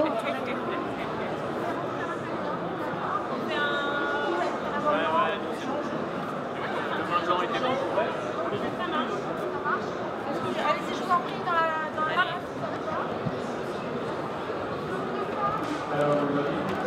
Ah ouais, mais il y a ramène 35 ans derrière quand même. Oui, mais c'est bio, il n'y aura pas une pesticide répandu dans la nature. Un plastique égal, le nôtre il est mieux. 91. Ils avaient un plastique. Olivier. Désolée pour la mairie de Grenoble qui était là hier et qui va prendre mes répétitions. Je suis Laure Verdeau, je suis la directrice de l'agence. Laurence Haune qui est là et notre directrice adjointe. On est ravis de votre visite. Merci Antoinette. Je dis ça parce qu'Antoinette connaît bien le prédécesseur à l'agence bio. Alors, nous, agence bio, juste pour mémoire, on est ici le lieu de réunion de toutes les visions du bio, de tous les gens qui font du bio leur chantier principal ou de ceux qui le bio n'est qu'un chantier parmi d'autres. On a par exemple les champs d'agriculture, la coopération agricole, la gouvernance. Et on a 3 missions d'intérêt général. La première, c'est éditer les chiffres du marché bio. C'est comme ça qu'on peut vous apprendre et qu'on va vous laisser des petits flyers que les Français ne mangent que 6% de bio. C'est-à-dire qu'ils ne consacrent que 6% de leurs courses à l'alimentation bio. C'est très mauvais. C'est le niveau des États-Unis, alors qu'il y a toutes sortes de peuples en Europe qui mangent entre 10 et 12% de bio. Nous savons aussi qu'il n'y a que 7% de bio dans les cantines françaises, dans des places Pas dans les villes écolo. Évidemment non. C'est pour ça que je passerai rapidement sur ce chapitre, puisqu'on ne va pas prêcher des convaincus. On s'est plus occupé de vos homologues de l'autre côté du spectre politique là-dessus. Et donc les 20% de la loi Egalim, que les députés ont voté au rez-de-chaussée mais qui n'appliquent pas au 8e étage, nous parlent vraiment.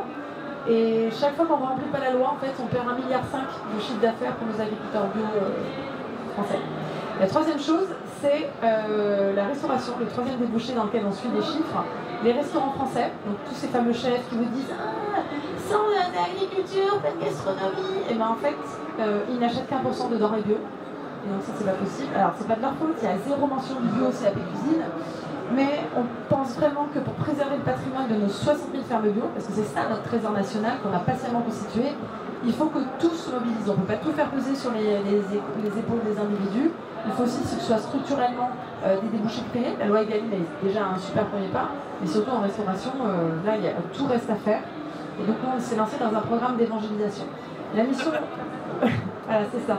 Depuis que j'ai vu les évêques de France, je suis sur la conversion bio, je suis au taquet. Donc nous, notre mission internationale, des chiffres, financer des projets de filière et informer le citoyen, parce qu'on sait qu'un citoyen informé sur le bio, mécaniquement, quel que soit son pouvoir d'achat, il mange plus de bio.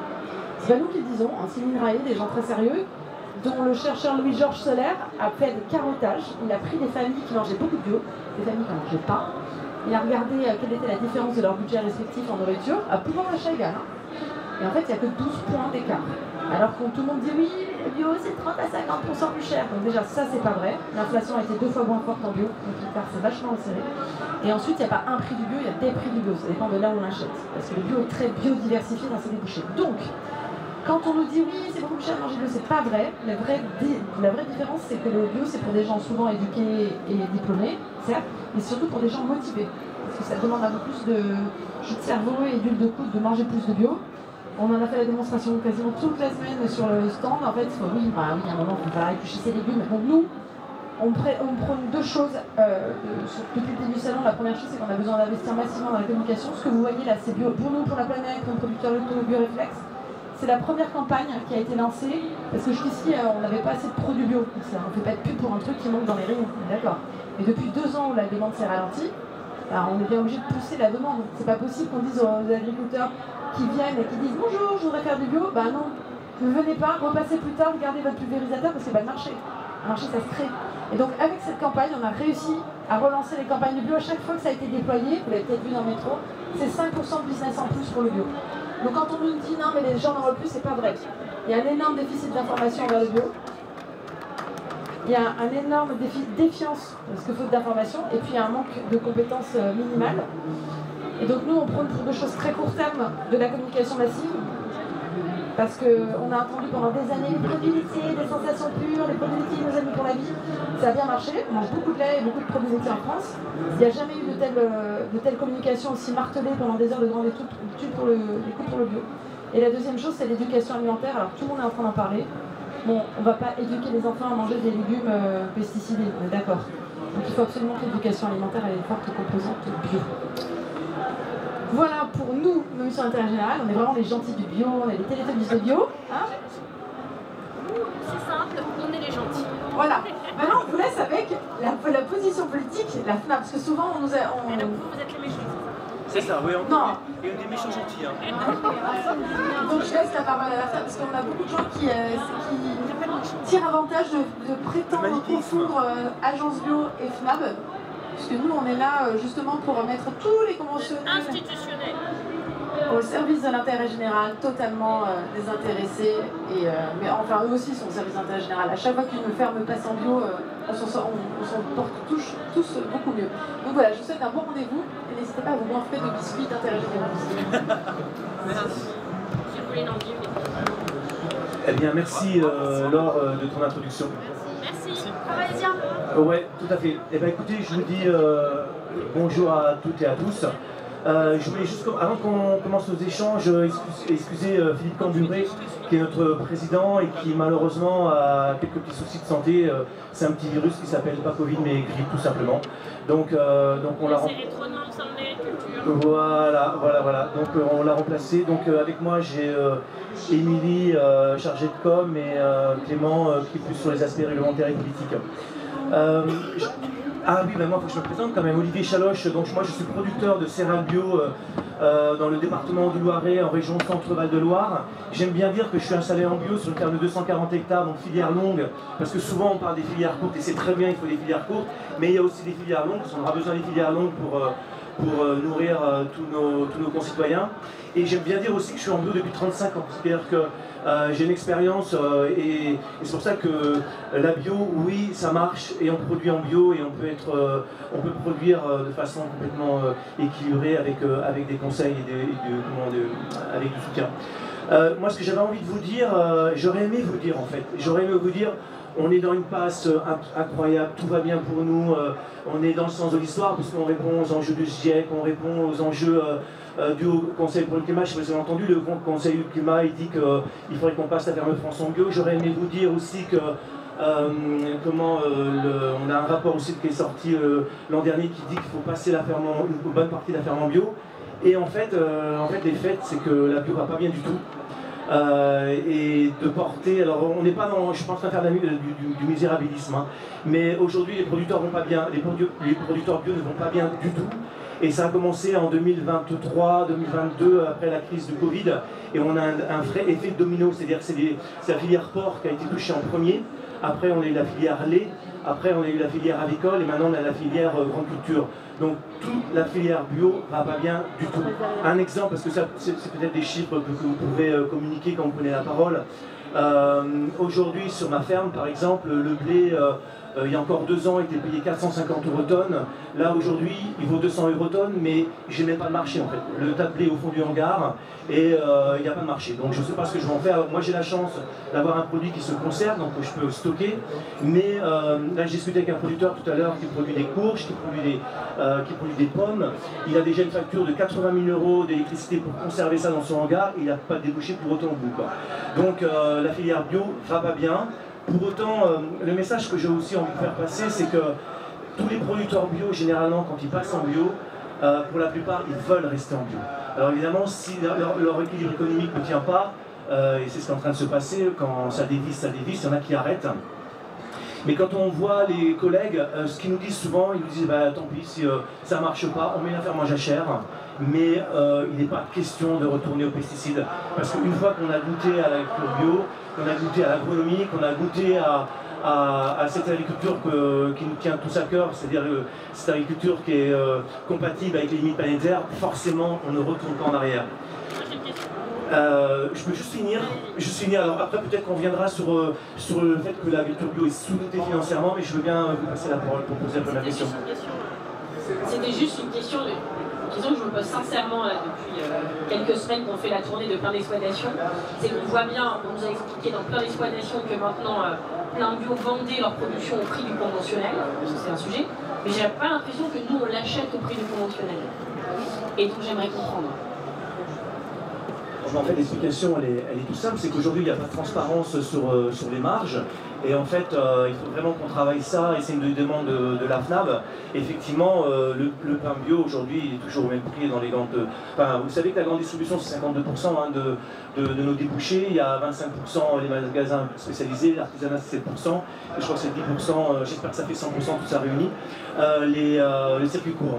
Mais on pourrait dire la même chose sur tous les produits. D'ailleurs, ça m'amène à vous dire, aujourd'hui, on l'a travaillé à la FNAB, on appelle ça la surmarge en fait. Quand un produit bio passe dans la filière, enfin dans la chaîne de valeur, il se trouve, et c'est les commerçants qui nous l'ont dit, hein, on les a rencontrés il y a 2 ans, ils nous ont dit de toute façon, nous les produits bio, on considère ça comme un marché élitiste, et donc on marge 2,5 fois plus. Donc voilà, donc ils ont fait beaucoup d'argent avec ça pendant 10 ans. Là, effectivement, avec la crise de l'inflation, j'aime bien donner cet exemple d'ailleurs parce que en Allemagne ils ont le même problème, mais en fait ils ont abordé le sujet complètement différemment. Justement, ils considèrent que la bio c'est d'utilité publique et donc ils ont retravaillé sur ces marges pour les diminuer, pour qu'ils soient accessibles aux consommateurs. Et surtout, ils n'ont pas différencié les produits bio dans la grande distribution. Parce que là, le gros problème qu'on a, merci les commerçants, ils différencient parce qu'ils considèrent que ce n'est plus un produit d'avenir. Donc moi, ce que j'ai envie de faire passer comme message, ok, on est dans la difficulté, mais n'écoutons pas nos collègues conventionnels parce qu'ils sont presque contents en fait, que ça aille pour voire contents. Et ils prennent très plaisir parce qu'ils veulent. On vous l'avait bien dit, mais en fait, il y a juste 3. Enfin, nous à la FNAB, on propose plusieurs choses, mais déjà, aidez-nous pour le stockage de nos produits. En conventionnel, aujourd'hui, quand il y a un problème, j'ai discuté avec un producteur de carottes conventionnel, aujourd'hui, l'État paye le stockage des carottes. Nous, ça n'a pas été pensé pour l'agriculture biologique. On n'a pas de financement pour stocker, pour payer le stockage de carottes ou de céréales, ce n'est pas pensé. Je ne sais pas si il n'y a pas d'eurodéputés qui sont là, des repartis. Tout ça, c'est une demande qu'on aurait pu faire. Et puis, troisième chose, évidemment, la loi Egalim, hein, qui, alors là, évidemment, on en parlait hier avec Eric Piolle, si tout le monde est à 70% dans les cantines, il n'y aurait pas de crise en bio, en fait. Et je vais passer quand même la parole à Amélie pour vous présenter le réseau FNAB, et j'espère que vous aurez des questions nombreuses. Alors le réseau FNAB, on a un réseau qui a une quarantaine d'années, on compte à peu près 10 000 fermes adhérentes, c'est à peu près 400 salariés aussi. On a 2 missions principales, c'est le développement agricole, développement agricole bio évidemment, et puis la défense de la voix des agriculteurs bio. On est le seul réseau agricole 100% bio en France. Voilà. Clément Mongalon, donc chargé des aides et de la réglementation. Nous aussi, on avait une petite question pour cette année 2024, qui est l'année des élections européennes. C'est un petit peu de voir, vous entendre aussi sur un petit peu quelles sont les perspectives à ce niveau-là, puisque évidemment, il y a de plus en plus de voix, y compris au niveau de la Commission européenne, qui ont tendance à exprimer le fait qu'il faut un petit peu alléger le pas sur voilà, les transitions environnementales et le Green Deal par exemple. Et nous, c'est qui après voilà, répercute aussi notre travail et notre œuvre de plaidoyance. Alors du coup, Benoît Mito fait toute la journée, mais là il avait une émission de télé pendant une heure, qui a décroché de la délai, et c'est quand même lui qui est le spécialiste de ça. Déjà, ça fait du bien de se retrouver avec vous, parce que c'est des journées, tout se passe bien, mais c'est vrai qu'il y a des gens avec qui on est quand même plus d'accord que d'autres. Et nous, il y a un truc qui nous énerve passablement, c'est quand on nous explique que maintenant tout le monde fait de l'écologie et que tout le monde s'y est mis. J'étais en Picardie là, il y a 10 jours, chez un betteravier qui me disait mais voilà, c'est le chef des TSEA de l'aide, et qui disait ouais mais on met le minimum de pesticides, on en met quasiment plus. Je dis mais attendez les gars, on ne croise que des gens qui n'en mettent quasiment plus, mais on ne peut pas voir l'eau du robinet en Picardie. En fait c'est quand même un petit sujet quoi. Par ailleurs on nous vend le HVE, tout ça, comme tout le monde en touche, tout le monde est écolo, tout va bien. Donc il y a quand même un petit truc de déni là-dessus. Et après au niveau européen, vous doutez bien que le groupe vert est très mobilisé pour défendre le bio, le vrai, et que oui, le bio ça pousse dans la terre, que oui, le bio c'est qu'il n'y a vraiment pas de pesticides. les ferme sur les principes là-dessus, mais ça vous le savez, et que Benoît s'est notamment battu pour que voilà, la PAC rémunère mieux le service environnemental rendu. Et ce qui était d'ailleurs très dur, je trouve, en France pour défendre le bio, on le disait déjà l'année dernière, c'est que, en fait, j'avais l'impression qu'on disait bah, il y a une crise du bio, c'est la faute à l'Europe.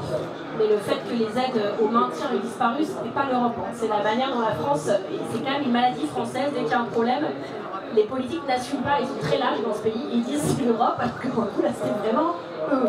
Et c'est un truc qui m'avait profondément agacé aussi. Donc, voilà. On a vécu là avec la crise agricole, avec la colère agricole qui était là depuis très longtemps mais qui a explosé d'un coup médiatiquement, un truc assez vertigineux en tant qu'écolo. Parce que la réalité, c'est que je pense que moi, le déplacement que j'ai le plus fait depuis que je suis militante écolo, c'est les fermes. Je suis un petit agriculteur, on est très mobilisés, plein sur le sujet.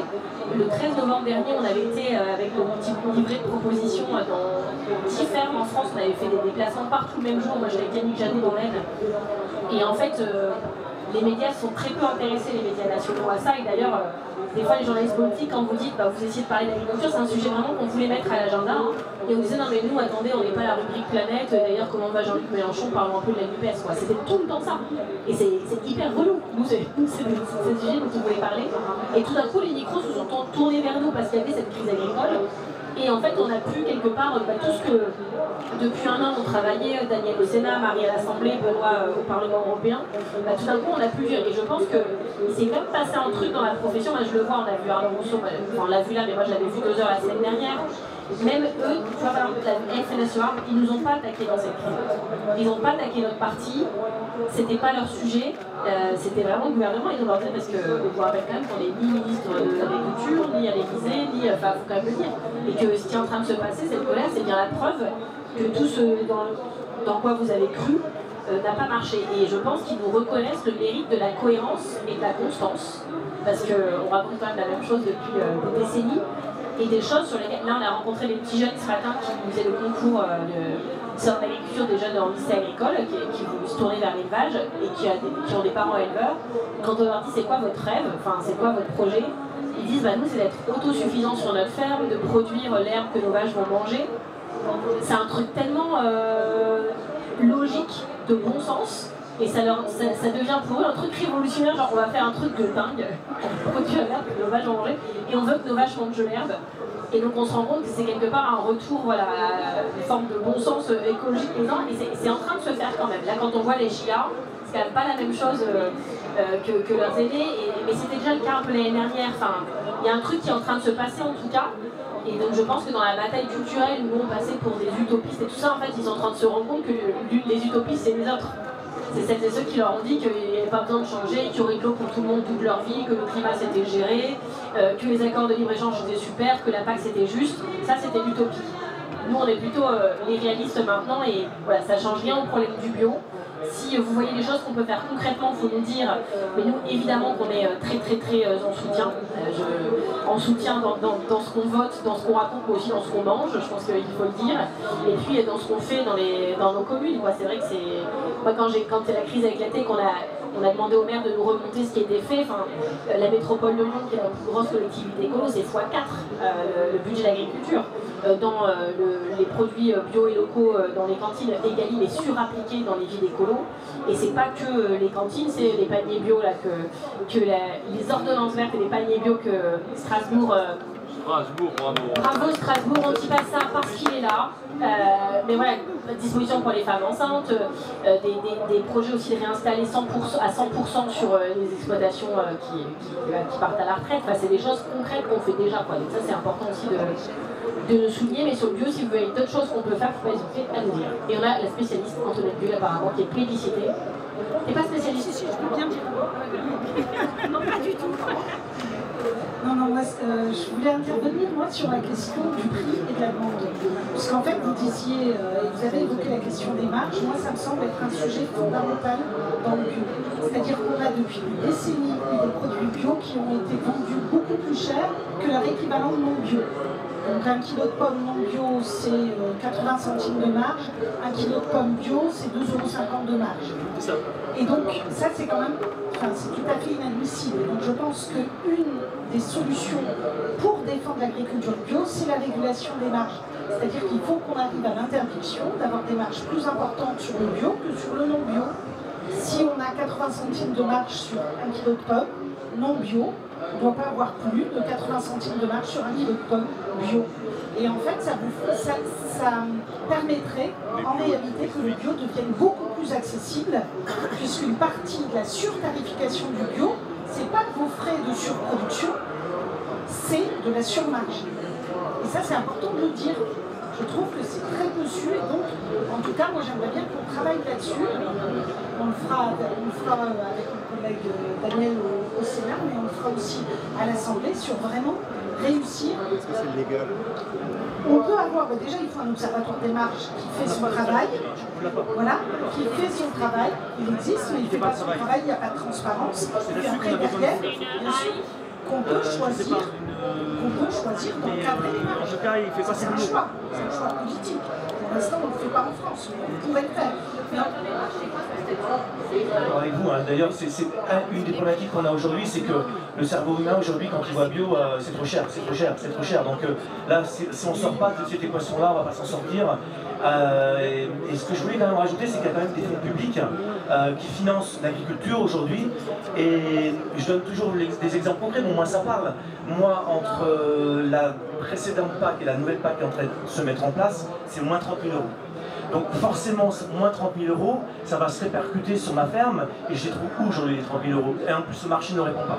Donc, effectivement, ça a été dit par Marine Tondelier, quand Macron est arrivé, la première chose qu'ils ont fait, ils ont arrêté les aides au maintien, sous la pression de la FDSEA d'ailleurs, qui ont dit à l'époque, arrêtons de soutenir cette agriculture-là, puisque le marché le rémunère. Et nous, ce qu'on dit à la FNAB, depuis très longtemps, je crois que ça fait 40 ans qu'elle existe, la FNAB, c'est qu'il faut absolument rémunérer les services environnementaux. Parce qu'en fait, c'est toute la collectivité qui doit les rémunérer.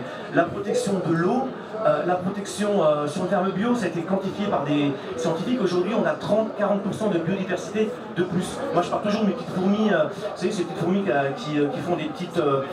des fourmilières, tout simplement. Et bien, sur ma ferme, elles sont revenues. Moi, quand mon grand-père était sur la ferme, il me disait, mais ils sont en train de tous disparaître avec les remembrements. Et sur ma ferme, on a 10% de... la fameuse jachère, vous savez, qu'on a supprimée, là, ou en tout cas qu'on a réorienté avec la pression des mobilisations. Et bien, nous, sur nos fermes bio, on met 10% de surface pour la nature, parce que la nature, elle a besoin de s'exprimer, il faut absolument lui laisser de la place. Évidemment, il faut qu'on produise, il faut mettre des haies, il faut mettre des bandes enherbées, il faut mettre des zones humides, et ça, on le fait en bio. Donc, on fait le taf aujourd'hui, mais je pense que c'est à vous de le dire, parce que nous, tout seuls, producteurs, on n'a pas la main, on n'a pas la puissance, et vous êtes notre caisse de résonance, en fait. Et moi, je disais c'est Béchu qui est passé tout à l'heure. Ouais, bah, peut-être qu'il veut s'inspirer de ce que vous dites, mais moi quand j'étais... Il n'a pas apprécié. Moi je suis de la génération SIDA, vous savez dans les années 80 quand SIDA est arrivé, il y a une mobilisation majeure et tout le monde mettait son petit SIDA ici là pour... eh bien vous mettez le bioréflexe et dites que la bio c'est vraiment, comme disait Laure, d'utilité publique, qu'on protège la vie en fait. L'agriculture bio, c'est protéger la vie. Et c'est ça qu'il faut vraiment passer. Et peut-être qu'il faut qu'on réfléchisse tous ensemble comment on peut parler de la bio à nos citoyens et que ça ne soit pas un repoussoir. On a progressé, mais aujourd'hui, il faut vraiment qu'on fasse ce travail de dire que, moi je dis toujours, le cerveau reptilien, quand il arrive en grande surface, ça c'est un chercheur qui nous expliquait ça, on a 2 secondes, hein, quand on remplit le caddie, on ne réfléchit pas. Quoi. Donc il y a un moment donné, il faut bien expliquer que quand on prend un produit bio, en fait on protège son enfant, on protège les générations futures. Et c'est ce message-là qu'il faut faire passer. Parce que nous, producteurs bio, on n'aura jamais les épaules assez larges pour le faire. D'ailleurs, c'était notre dernier CPFNAB en disant la transition agroécologique, elle doit être portée par tout le monde et pas que par les producteurs. Et je pense que là, et je terminerai, c'est que les futurs producteurs bio, c'est nos collègues en conventionnel, et ça a été dit par Marine, qui sont quand même les premiers à utiliser les pesticides, ils ne le disent pas, mais ils ne sont pas à l'aise, et de moins en moins à l'aise. C'est bien qu'ils ne soient pas à l'aise, c'est qu'ils savent qu'il y a un problème. Ils savent qu'il y a un problème. Et donc l'Observatoire des marges, c'est un organisme consultatif sous la tutelle du Premier ministre qui nomme À budget égal, on le trouve encore une fois. J'en ai plein les joues. Une petite séance de dégustation dans la Drôme. Petite star, Olivier. Petite séance depuis 7000 ans. Fait par Jocelyn Marie, qui est un chef engagé dans un bon Super bon. C'est bon. Délicieux. Bravo. Voilà, franchement, on est pas mal. Merci. Qu'est-ce donc? Ça manque de clairette de Die.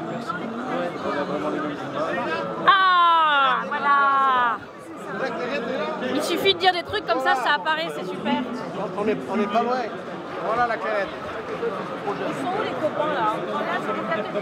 Nous, le problème, c'est l'été. Après, on est pas mal. Dégustation ici, en direct avec Jocelyn Marie. Notre chef Par contre, éco-responsable. ça y est, moi je suis bourré. Je ne tiens pas à l'alcool, faut le savoir. Il y a deux ministres qui ont été pris à partie, on leur a acheté des œufs, Martino et Christophe Béchu. Qui a fait ça? Il suffit juste. Je sais pas moi. C'est des touches, hein. En fait, c'est des créations artistiques finalement. Ça inspire quoi? Ouais. D'accord. Ça m'inspire. Ah, c'est super bien l'électricité. Ça vient d'arriver là? Ouais. Bah, c'est. Sans prendre à des personnes, physiquement, ça aide jamais aucun combat quoi. Il le mérite ou pas? Non, moi je dirais jamais ça. Mais c'est quand même des gens qui ont raconté que c'était nous le problème de l'agriculture. Je constate qu'on est mieux accueillis. Voilà, c'est ce que j'ai à dire. Ouais. Et après, j'ai signé la France. Faut que je fasse gaffe.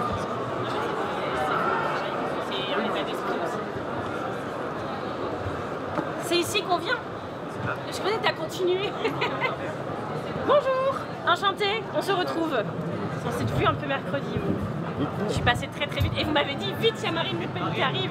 Il faut que vous disparaissiez. Bon, sur la table en fait. Ça marche, on va sur la table. On va vous accorder un peu de Voilà, attendez, j'ai des endives dans mes poches, c'est n'importe quoi. C'est la couleur jaune. C'est des bio, hein? T'es dans le bon. C'est des jeunes agriculteurs, ils m'ont vu passer. Non, balancez pas, des chicots, ça va pas. Blanche et En jaune, gratin quand avec même. du maroilles. C'est magnifique. Alors juste dites-nous qu'est-ce qui... Vos copains, moi j'ai rien compris à cette histoire, parce que comme on arrivait au salon, Oui, on m'a dit qu'ils étaient en garde à vue, mais en fait ils n'ont pas fait un truc spécial, ils ont juste bloqué un rond-point quoi. Oui, bon, l'objectif là ce matin, on a déclaré cette manifestation sur Versailles pour un symbole. J'avais le livre sur la table, Le Roi Soleil. C'est la une du Point, c'est pas nous qu'on l'a écrit quand même. Donc bon, on est quand même pour marquer des actions sur des symboles. Hein. Rungis c'en était un, Château de Chambord c'en était un, Versailles c'en est un aussi. C'est le patrimoine français, dans bien des cas, l'agriculture fait partie du patrimoine. Voilà ce que je peux vous dire. Alors l'action, je vais pas revenir sur la manière qu'on a été médiatisé et stigmatisé durant cette période. C'est pas fait vraiment pour nous. Je pense que nous pouvons le comprendre. Oui, de toute façon, tout le monde... S'il y a bien une personne dans ce pays qui peut le comprendre, c'est les écologistes. Alors donc cette action était là-bas. Ce matin, il y a 10, sur une centaine de tracteurs, il y en a 10 qui ont décidé de dire on va aller poser une gerbe aux soldats inconnus sous l'Arc de Triomphe. Pour les agriculteurs qui se suicident, du coup. Ben voilà, vous avez tout compris. Bon, je pense que c'est facile à comprendre. Une opération qui ne devait pas durer bien longtemps. Et qui est totalement non violente. Et non, oui. Ça gêne un peu la circulation, mais c'est pas très grave. Non, il y avait 10 tracteurs. L'opération devait durer une demi-heure, une heure, à 5 h du matin, pour pouvoir marquer ce signe fort et rejoindre les autres collègues à Versailles. Bon. C'était non déclaré, quoi, c'est ça le problème. Non déclaré, ils allaient à Versailles, qui passent par là à 5 h du matin pour y aller. Alors, le traitement que nous réservent les hommes politiques, c'est scandaleux. Ils auraient mieux fait, dans ce cas-là, de déléguer un ministre ou quelqu'un pour venir poser pas les hommes politiques, c'est le gouvernement. Oui, mais bon, je ne suis pas là pour faire non plus de la politique. Pour nous, c'est quand on parle des Verts, c'est tout total. Quand on parle des politiques, c'est un autre. De l'Intérieur.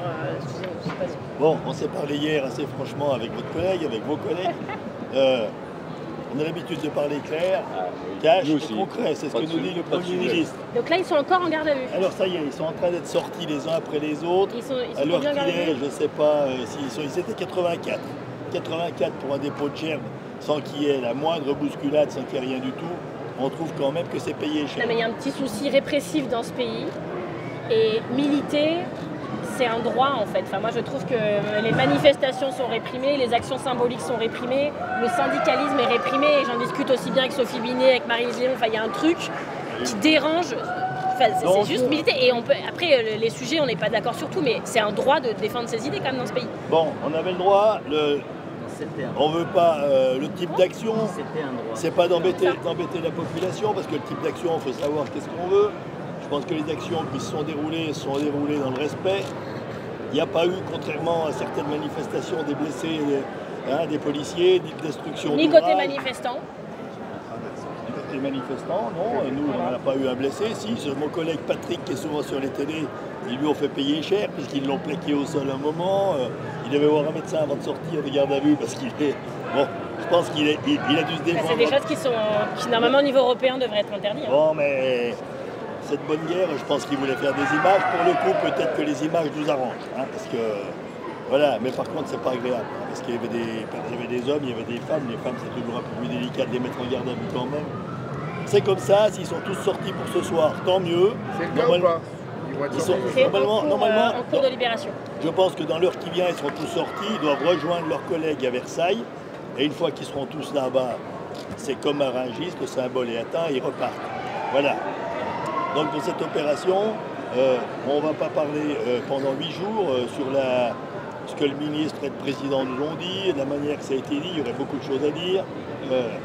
On ne croit plus aux politiques, c'est quand même ça. Il y a eu tout l'aspect trésorerie, de la manière qu'il a été traité. Je pense que nous, ce qu'on défendait, c'était quand même beaucoup plus simple. Il faut des signes forts que les agriculteurs comprennent. Le signe fort, c'était de dire qu'il faut qu'on décale d'une année les prêts. Par quel moyen que ça soit. Vous n'êtes pas pour effacer la dette. Effacer la dette. Vous y croyez pas. On rêve pas. On l'efface pas. Si on l'efface pour nous, on la remet sur les Français. Il y a un moment, on est beaucoup plus réaliste que ça. Donc vous demandez des reports de traite. Une année. Alors l'année blanche, ça ne convient pas. Le PGE, ça ne convient pas. On a dit mettez le nom que vous voulez. Vous ne voulez pas prendre notre nom, mais au moins ça c'est compris. Tout ce qui est simplification, parce que là, Dieu sait que peut-être qu'on aura des désaccords avec vous. Sans doute. Pas forcément. Bon. On a entendu beaucoup de trucs un peu aberrants. On n'est pas au pouvoir, nous. Vu que j'ai un quart d'heure... Non, mais depuis ce matin, on a entendu plein de trucs kafkaïens. Je vais dérouler j'ai encore un peu de voix. Et après, vous nous direz de votre côté. Donc tout ce qui est simplification, c'est ce que j'ai dit hier, je n'ai pas varié de discours. Nous, ça nous semblait beaucoup plus simple, encore une fois, de dire pendant une année, il n'y aura pas de sanctions. Le temps qu'ensemble, on travaille, l'administration et les agriculteurs, pour travailler sur tous les sujets de simplification. Et on sait que ça ne va pas se faire en 15 jours. On sait qu'il faut du temps, on se dit qu'une année c'est pas mal, pour qu'on arrive sur chaque sujet à trouver un accord. Parce que je pense que c'est aussi dans l'intérêt de l'administration que dans le nôtre, cette simplification, dans bien des cas, on ne marche pas sur la tête, on est tombé sur la tête. Donc à un moment ça suffit. Je pense que tout le monde en convient qu'il faut aller dans ce sens-là. Bon, ce qui a été annoncé, ça va un peu dans ce sens-là, mais c'est pas aussi clair que je le dis. De dire on arrête pendant une année, il n'y a pas de sanctions, on travaille. Tout le monde a compris autour de la table. De dire, quand vous dites pas de sanctions, c'est pas de sanctions par l'OFB sur... tout contrôle confondu, tout ce qu'on doit étudier. Tout ce qu'on doit étudier. C'est une sorte de moratoire, le temps de réétudier la règle. On avait dit, on peut prendre le mot qu'on veut, on avait dit... Mais c'est sur le social, l'environnemental... On nous dit, et on peut le croire, on ne peut pas arrêter les contrôles. Donc ok, on n'arrête pas les contrôles, on continue les contrôles, mais ils sont à titre pédagogique, donc c'est pour ça qu'on dit les contrôles n'auront pas de sanctions pendant qu'on est à l'étude pendant une année. Et je pense que là-dessus, toute personne de bon sens peut se retrouver. Après, on va passer, là ça nous convient, ça vous convient peut-être pas, mais tant pis, tant mieux pour nous. Pourquoi tant mieux pour vous? Dites-nous, on vous dira après. Prenez les notes et après vous intervenez. On n'arrête pas, j'ai déjà une page. Voilà. Non, mais j'ai pas 36 000 sujets parce que j'en avais que 7 ou 8. Sur transposition des normes, pour nous c'est normal qu'on soit tous pareils au niveau européen. Ces distorsions de concurrence là-dessus, c'est bon.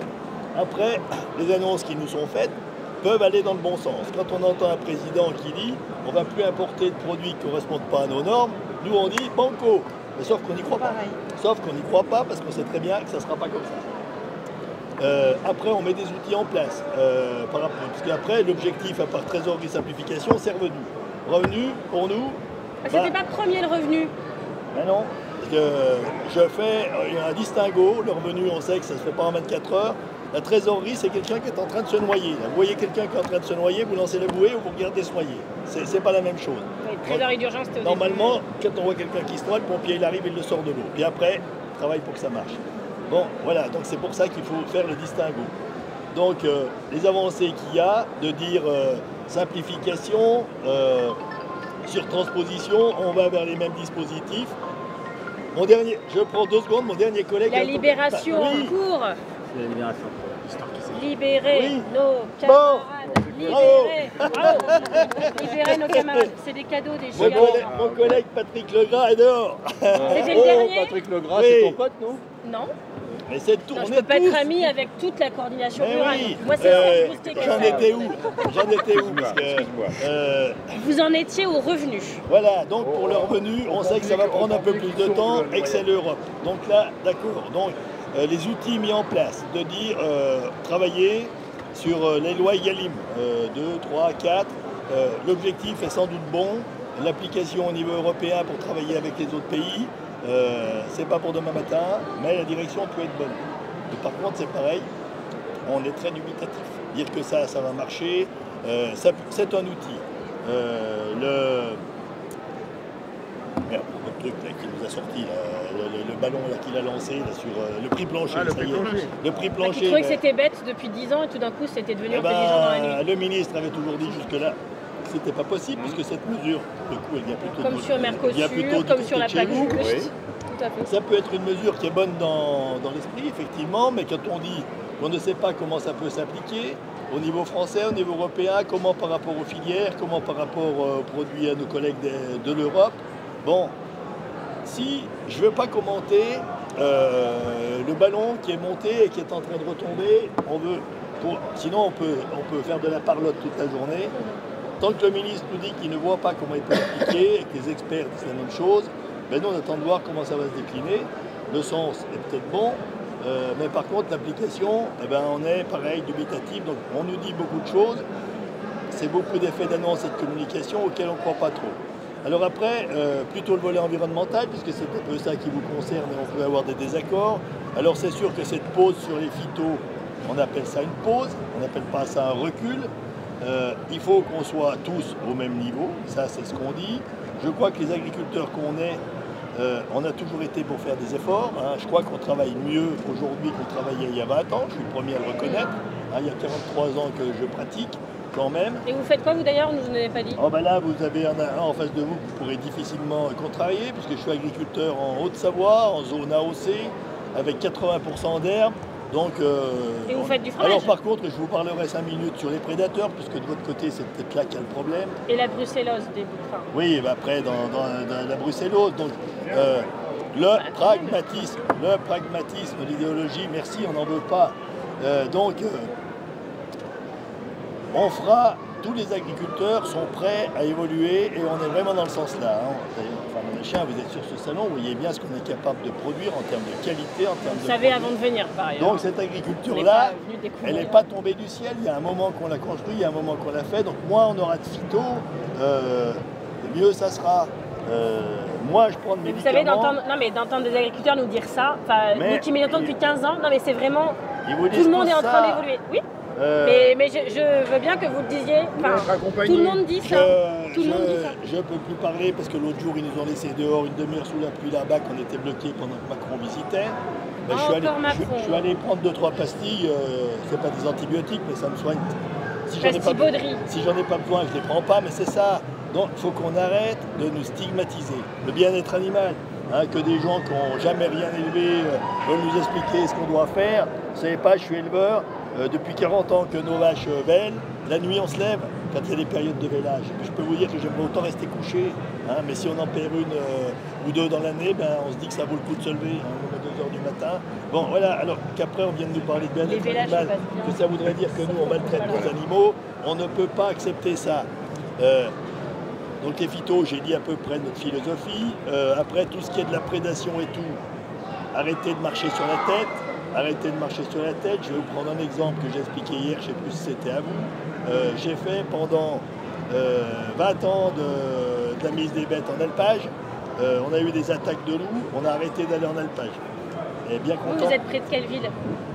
Je suis en train de scier à Genève, donc la chaîne des Arabies par exemple, ça vous parle, la prédation là-bas, on sait ce que c'est. Hein, puis ça fait longtemps qu'on sait ce que c'est. Alors c'est d'autres collègues qui ont pris ma place et je vais vous donner un exemple, parce qu'il faut toujours des exemples pour illustrer. L'année dernière, ils avaient des loups, il était donc sur son alpage, le gars, il était encore pas redescendu. 3 loups après le troupeau, donc ils ont réussi à isoler une bête, ils l'ont bouffé en partie, c'est ce qu'on peut dire comme ça, donc ils ont dû la descendre le lendemain pour l'euthanasier. Donc dans ces cas-là, les lieutenants de louveterie, le préfet ordonne aux lieutenants de louveterie, et puis je ne peux dire que c'est que vos amis, puisque le lendemain, quand les lieutenants de louveterie montent, eh bien, il y avait 40 tentes de plantées sur l'alpage, à droite à gauche, pour que les lieutenants de louveterie ne puissent pas faire leur boulot. Alors vous savez, quand on est éleveur et qu'on voit ça, forcément on est braqué. Forcément on est braqué. Il n'y a pas que des abrutis, ni d'un côté ni de l'autre. Mais quand on se comporte comme ça, on ne peut que s'affronter. Et puis après, de dire on met tout le monde dans le même sac, quoi. Donc je ne suis pas pour mettre tout le monde dans le même sac. Et je vous dis quand même, qu'est-ce que c'est qui fait qu'on s'affronte? Alors, on est prêt à discuter à chaque fois, mais de choses réelles. Parce que je pense que quand on n'est pas d'accord, si vous venez chez nous et que vous voyez comment ça se passe, comment on pratique, je pense que les sujets qui nous divisent, le lendemain, il y en aura beaucoup moins. Il y en aura beaucoup moins, parce qu'on a l'impression que ce que vous faites, c'est ici dans les bureaux parisiens, mais vous ne comprenez pas notre réalité. Alors ça va m'énerver. Voilà. Vous pouvez dire ce que vous voulez, mais vous ne dites pas qu'on est dans des bureaux parisiens, parce que je pense qu'il n'y a aucun Parisien dans cette délégation, et ça nous énerve. Et maintenant, j'attends un peu vos réponses, mes collègues. La parole à la défense. Voilà. Non mais donc premièrement, merci de nous recevoir. Je pense que c'est une première d'avoir une rencontre officielle au niveau national entre la coordination rurale et les écologistes. J'avais eu une petite rencontre non officielle dans le Lot-et-Garonne, mais c'était autre chose. C'était folklorique. Mais vous avez appris qu'on m'a jamais rattrapé par ailleurs parce que je cours très vite et qu'en tant qu'écologiste, on a une petite formation militante, on a un petit temps d'avance. Mais donc j'ai retrouvé M. Bousquet-Cassianec. Avec mercredi, on a invité Serge à boire une bière. Fumé le calumet de la paix. On a bu une bière.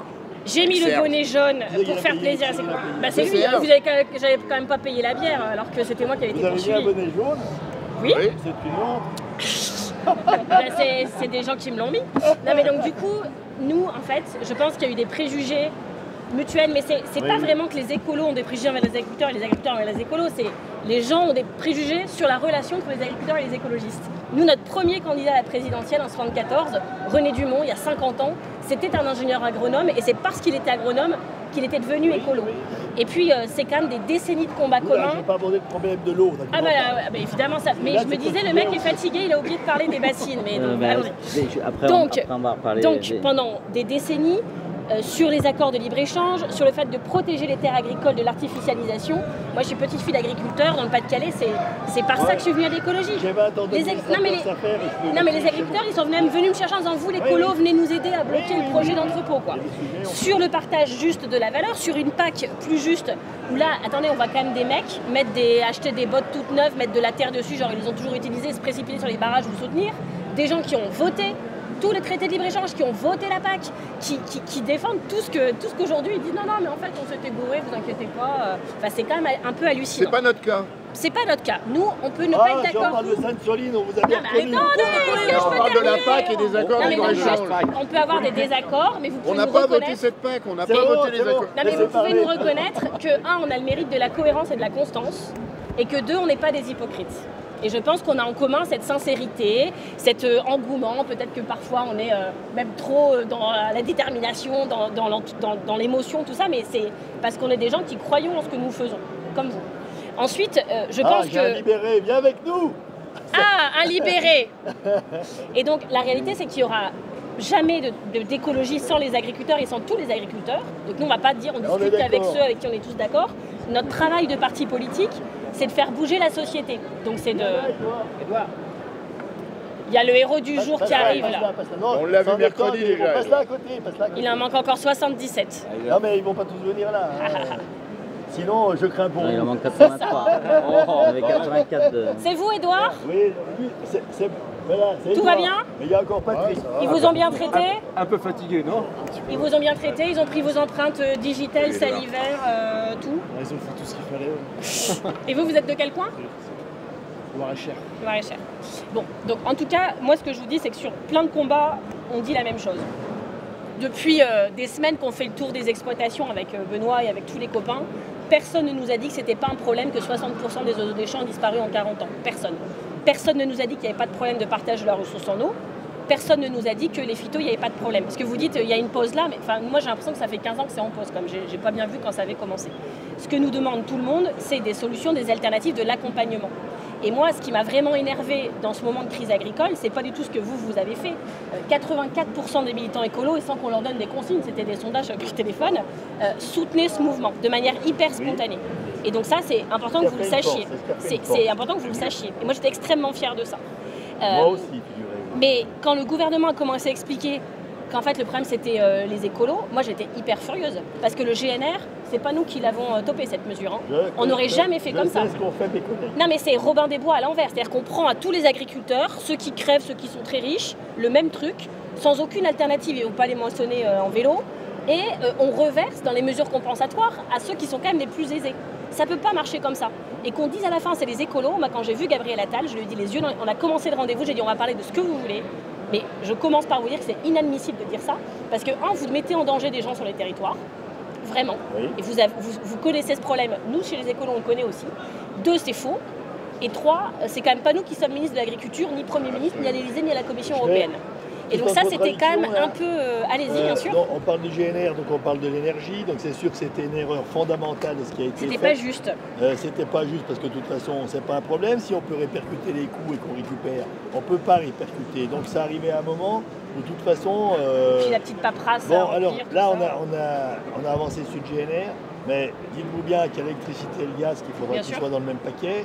Si on paye l'électricité, il y a Irina qui est arrivé 12 fois plus cher. Hein, il payait 7500.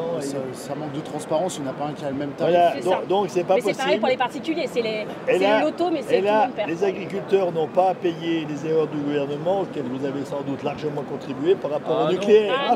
Si. Oui, on pourra en causer. Vous voulez qu'on parle du nucléaire aussi, mais vous voulez vraiment qu'on s'embrouille.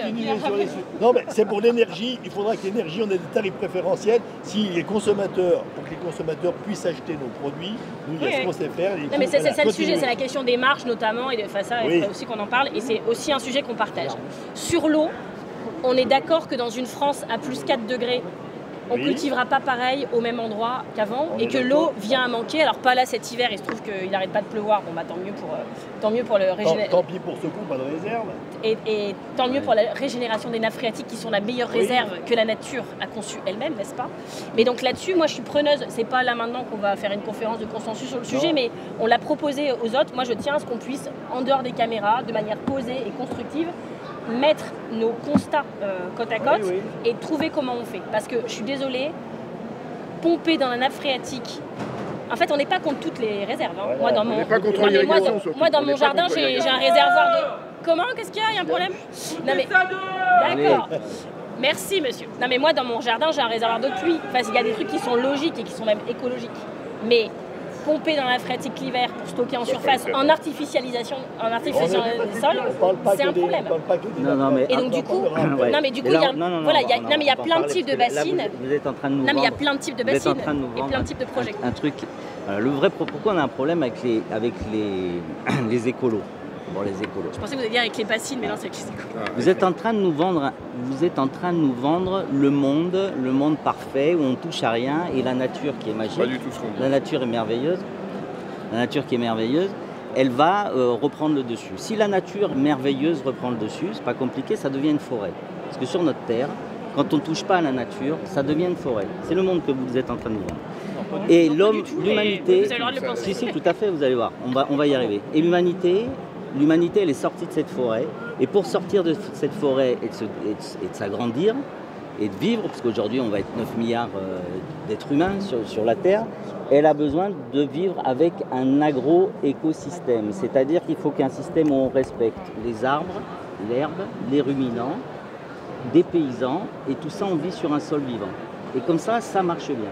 Et qu'est-ce qu'on a fait depuis 70 ans? On est en train de foutre un putain de bordel en faisant on n'est plus dans ce système qui fonctionnait bien et on nous a fait mettre de l'azote et on nous a fait retourner. D'accord, jusque-là. Jusque-là, tout va bien.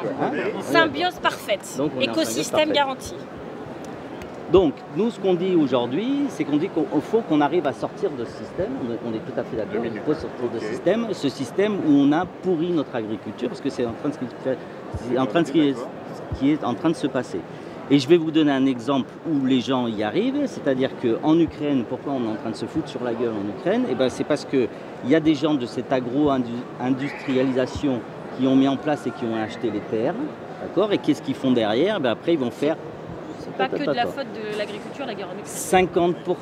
50% des terres agricoles ont été achetées par des milliardaires et des fonds de pension. C'est un vrai sujet, mais c'est pas le sujet de la guerre. Voilà. Et qu'est-ce qu'ils essaient de faire? Ces gens, qu'est-ce qu'ils essaient de nous faire faire? Ils essaient de nous faire de l'agro-industrie. Ce qu'on ne veut pas, on est bien d'accord.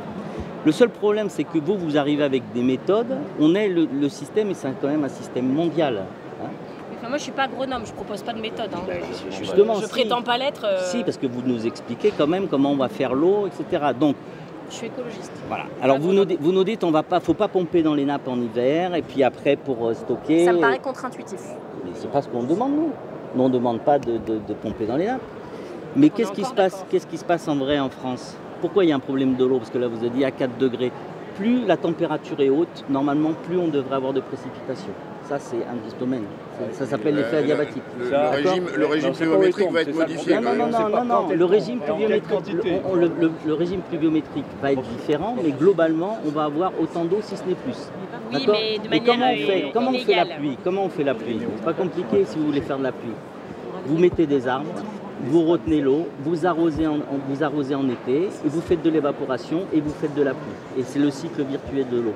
L'eau, c'est pas l'eau qui s'évapore sur la mer et qui arrive et qui pleut et qui fait comme ça. C'est pas comme ça que ça marche. Il faut avoir un couvert végétal. Et nous, on est pour les couverts végétales. D'accord? Et on est aussi pour avoir des retenues. L'eau, pourquoi on a un problème en France en eau? C'est facile, vous avez deux sociétés qui tiennent l'eau. Vous avez Veolia et vous avez la SOR. D'accord? C'est comme ça que ça marche. Et qu'est-ce qu'ils font eux? On est encore d'accord. Hein. Eux, ils pompent dans les nappes. Sauf que nous, on fait des régies publiques de l'eau par ailleurs. Mais... Hein, ils pompent dans les nappes pour de vrai. Ils les donnent aux citadins, les citadins ils chient dedans, ils mettent un peu tout le phosphore qu'ils ont bouffé et toute l'azote. Vos animaux, pas du tout, c'est que voilà. les citadins. Et ils descendent, non, et en grande partie, attendez, j'ai pas fini. J'ai pas fini, donc ils chient dedans, après ils la renvoient dans la mer, ils mettent des antibiotiques aussi, puis des antidépresseurs, puis tout ce qu'il y a. Ils chient dedans, ils le mettent dans les rivières. Vous prenez qu'il faut encore accélérer ce niveau d'eau, que ça aille encore plus vite à la mer et ça va à la fin. On dit le contraire, on dit l'exact inverse. Si vous voulez bien, je vais il y a un fact checking. On va pas rentrer dans des Alors là, on dit l'exact inverse, on dit qu'il faut ralentir, retenir et laisser l'eau s'infiltrer. L'eau, on dit l'exact inverse. Bon, on est pressé. Allez-y. Il faut d'abord stocker dans les nappes souterraines, il faut d'abord reconstituer le grand cycle de l'eau. Laisse nos hôtes. Je me tais. Parce que c'est le sujet de passion. Pour garder l'eau d'hiver pour l'été. Oui, on est d'accord. C'est sur la méthode qu'on est pas d'accord. Sur les grands thèmes, la souveraineté agricole, l'exception agriculturelle, parce qu'on pense qu'on ne s'en sortira pas. Donc sur les sujets techniques comme l'eau, je suis obligé de relier aussi. Donc, pour être plus précis, c'est pas de pomper dans les nappes. Donc on est d'accord. Oui, mais ça dépend, sauf si les nappes débordent et tout. Mais nous aussi ça dépend. Non, mais je vous explique, tous les partis politiques se foutent de notre gueule parce qu'on fait un truc qui s'appelle la subsidiarité. C'est-à-dire que nous on n'est pas pour plaquer ni de Bruxelles ni de Paris des règles pour tout le monde. On veut s'adapter au territoire et sur l'eau c'est ce qu'on veut faire aussi. Quand on dit qu'il faut recharger les nappes, c'est pour pouvoir capter dedans. Et donc il faut faire les choses dans l'ordre. Vous m'expliquez après, on va finir ici. Parce tu cries dans mon oreille.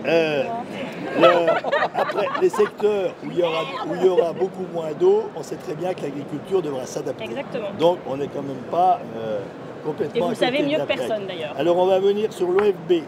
Allons-y. Pour nous, on est en train d'évoluer, on est en train de dire que cette organisation-là devrait être supprimée. Tout simplement. Carrément. Parce qu'il y a d'autres moyens de contrôle, ils doivent être sous l'autorité des préfets. C'est pas admissible que des gens comme ça viennent faire de la manière... Non. Quand vous avez une double autorité. Viennent, moi, c'est le cas. Oui. Non, mais c'est partout, c'est partout. Vous aurez le temps de vous expliquer, c'est à nous de vous dire ce qui ne va pas, ce qu'on veut. Oui, mais on essaie de comprendre. Et je vais vous donner aussi un exemple qui est rapide. Ils arrivent, forcément, c'est à charge. Quand ils vont être pour l'instant, si on dit qu'il est sous l'autorité de préfet, je vous expliquerai un dossier en 2 minutes que j'ai vu avec mon préfet la semaine dernière, qui est totalement abracadabrantesque, comme on peut dire. C'est quelle région? Haute-Savoie. Haute-Savoie. C'est pas possible comme ils travaillent, ils mettent des amendes, on est en gendarmerie, entendu comme nos gars aujourd'hui. Forcément, après, on est au procureur. Non mais oh, Et pour quel type d'affaires? Alors je vais vous donner un type d'affaires, parce que je la connais exactement, j'aime bien parler de ce que je connais. Les haies après le 15 mars alors qu'il neigeait avant. Puisque c'est une exploitation à côté de chez moi, un maraîcher, donc une exploitation correcte, fruits et légumes, qu'il a payé sa retenue collinaire, lui. Il a fait une retenue collinaire, donc dans les départements comme nous, c'est exactement l'eau de l'hiver qui l'a rempli. Impeccable. Du moment que c'est pas pour faire de la neige artificielle. L'année dernière, il arrose ses légumes et il y avait un arrêté sécheresse qui avait été pris, donc qui s'applique à tout le monde. Lui, il a pas reçu de document comme quoi il y avait arrêté sécheresse ce jour-là et il n'avait plus le droit d'arroser au-delà d'une certaine heure. Donc forcément, vous avez sur tout le territoire des gens bien informés. Oui, mais si vous bossez sur le terrain, c'est pas comme ça que ça se passe. Je dis ça ironiquement. Je vous dis, la mairie n'affiche rien. Le gars n'est pas informé. Sauf qu'il y a des gars bien informés qui savent tout ça, qui sont là que pour nous emmerder à longueur de journée. Donc ils avertissent les gars de l'OFB qui arrivent, paf, allez, amende, gendarmerie, machin. Bon, premier truc. Donc on discute de ça avec le préfet et il dit, ben, la réserve est à toi. Tu l'as payé, l'eau, une fois qu'elle est vide, c'est comme une bassine et tout. Il sait quand même comment il doit l'utiliser, qu'il l'utilise avec 1 heure d'écart, il dit je ne vais pas me lever la nuit pour aller arroser. Donc voilà. Et en plus, il ne savait pas. Première aberration. Deuxième aberration. Donc il a construit son... Le droit à l'erreur alors, il faut qu'on... Tu continueras après si tu veux. Deuxième aberration, donc forcément, sa réserve d'eau, elle attire les grenouilles et les crapauds. Donc, machin écologique et tout, par rapport aux documents d'urbanisme, on lui trace un passage à crapaud sur la parcelle derrière. Sinon, pour pas qu'il se fasse écraser. Voilà, mais c'est génial. Donc, lui, il doit agrandir sa serre, il doit agrandir ses serres juste là où il est, parce que c'est là qu'il a son exploitation. Impossible d'agrandir sa serre, puisque le truc environnemental et tout au niveau du PLU lui a dit que on ne pouvait pas passer. Et elle est rebelote, donc en procès avec la mairie et tout, parce qu'il ne peut pas s'agrandir. Le préfet, il dit, mais c'est complètement fou ce truc-là. C'est complètement fou parce que là, ça correspond à aucun des erreurs qu'on peut dire qu'il aurait commises. Sauf qu'il n'y a pas de solution.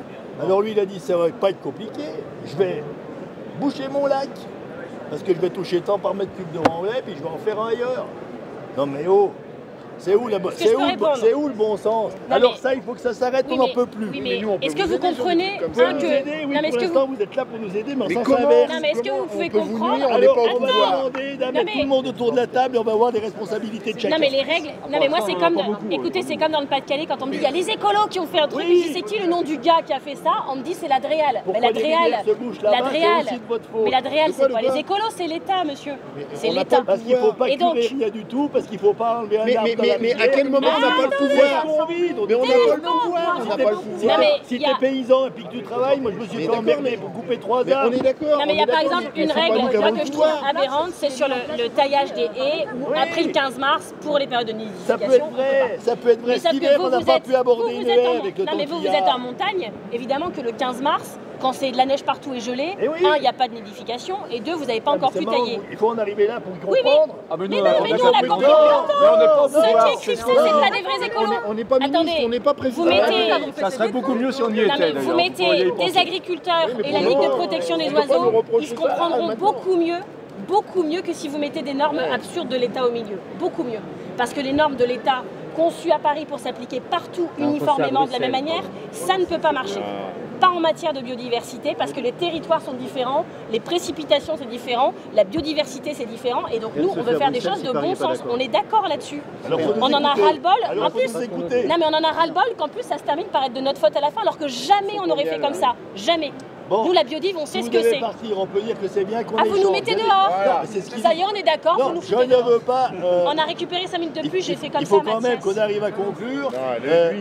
Je pense que c'est toujours bien de se parler.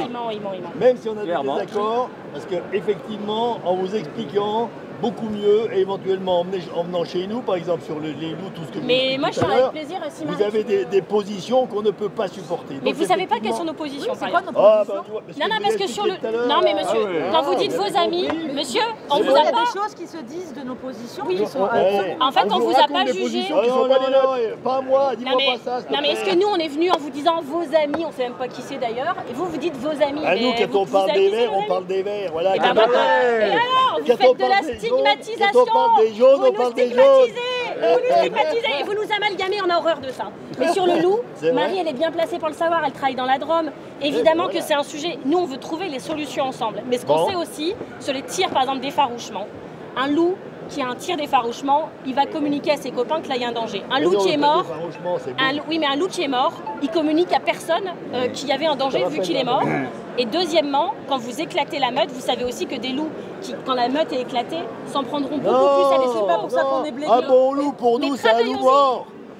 Il n'y a pas de problème de loup. On ne sera pas forcément d'accord sur tout. Après, on n'est pas. Travaillons-y. Mais après, génétiquement, c'est des loups, c'est plus mais c'est pas ça. Venez travailler avec les éleveurs en montagne. On est OK avec des tirs. La question, c'est. Tu peux faire la tête que tu veux. Je change de position. En tout cas, vous avez intérêt à nous inviter vraiment chez vous parce que nous, on va venir.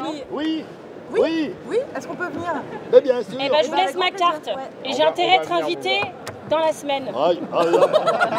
Parce que j'ai d'autres trucs de prévus non, après. alors dans la semaine, les bêtes sont encore pas en alpage. Non, mais je veux la date. Vous viendrez dormir sur une tente un soir. Avec grand plaisir. Et on a lancé une mission d'information sur le pastoralisme, la défense du pastoralisme. Je viens si Marie vient. Marie, tu viens. Marie, tu viens sur la table avec moi. Tout ce qu'on veut, c'est poser les faits, parler avec tout le monde. Ok. Donc c'est ce qu'on fait. Et c'était bien de se parler, non? On s'ennuie avec vous. Mais... Non. Et ça va vous vraiment? Ouais, on y va. Allez. Il est un peu fatigué avec ce qu'il a vécu. Sans rancune. Est-ce que vous voulez un petit chicon de l'amitié? J'en achète. C'est les jeunes agriculteurs du Nord qui m'ont interpellé dans la rue. C'est pour ça que tu les promènes partout de je sais pas quoi. J'ai dit je ferai une salade avec, mais je vais la mettre. Je Je vais les mettre aux endives au maroilles. Moi, je suis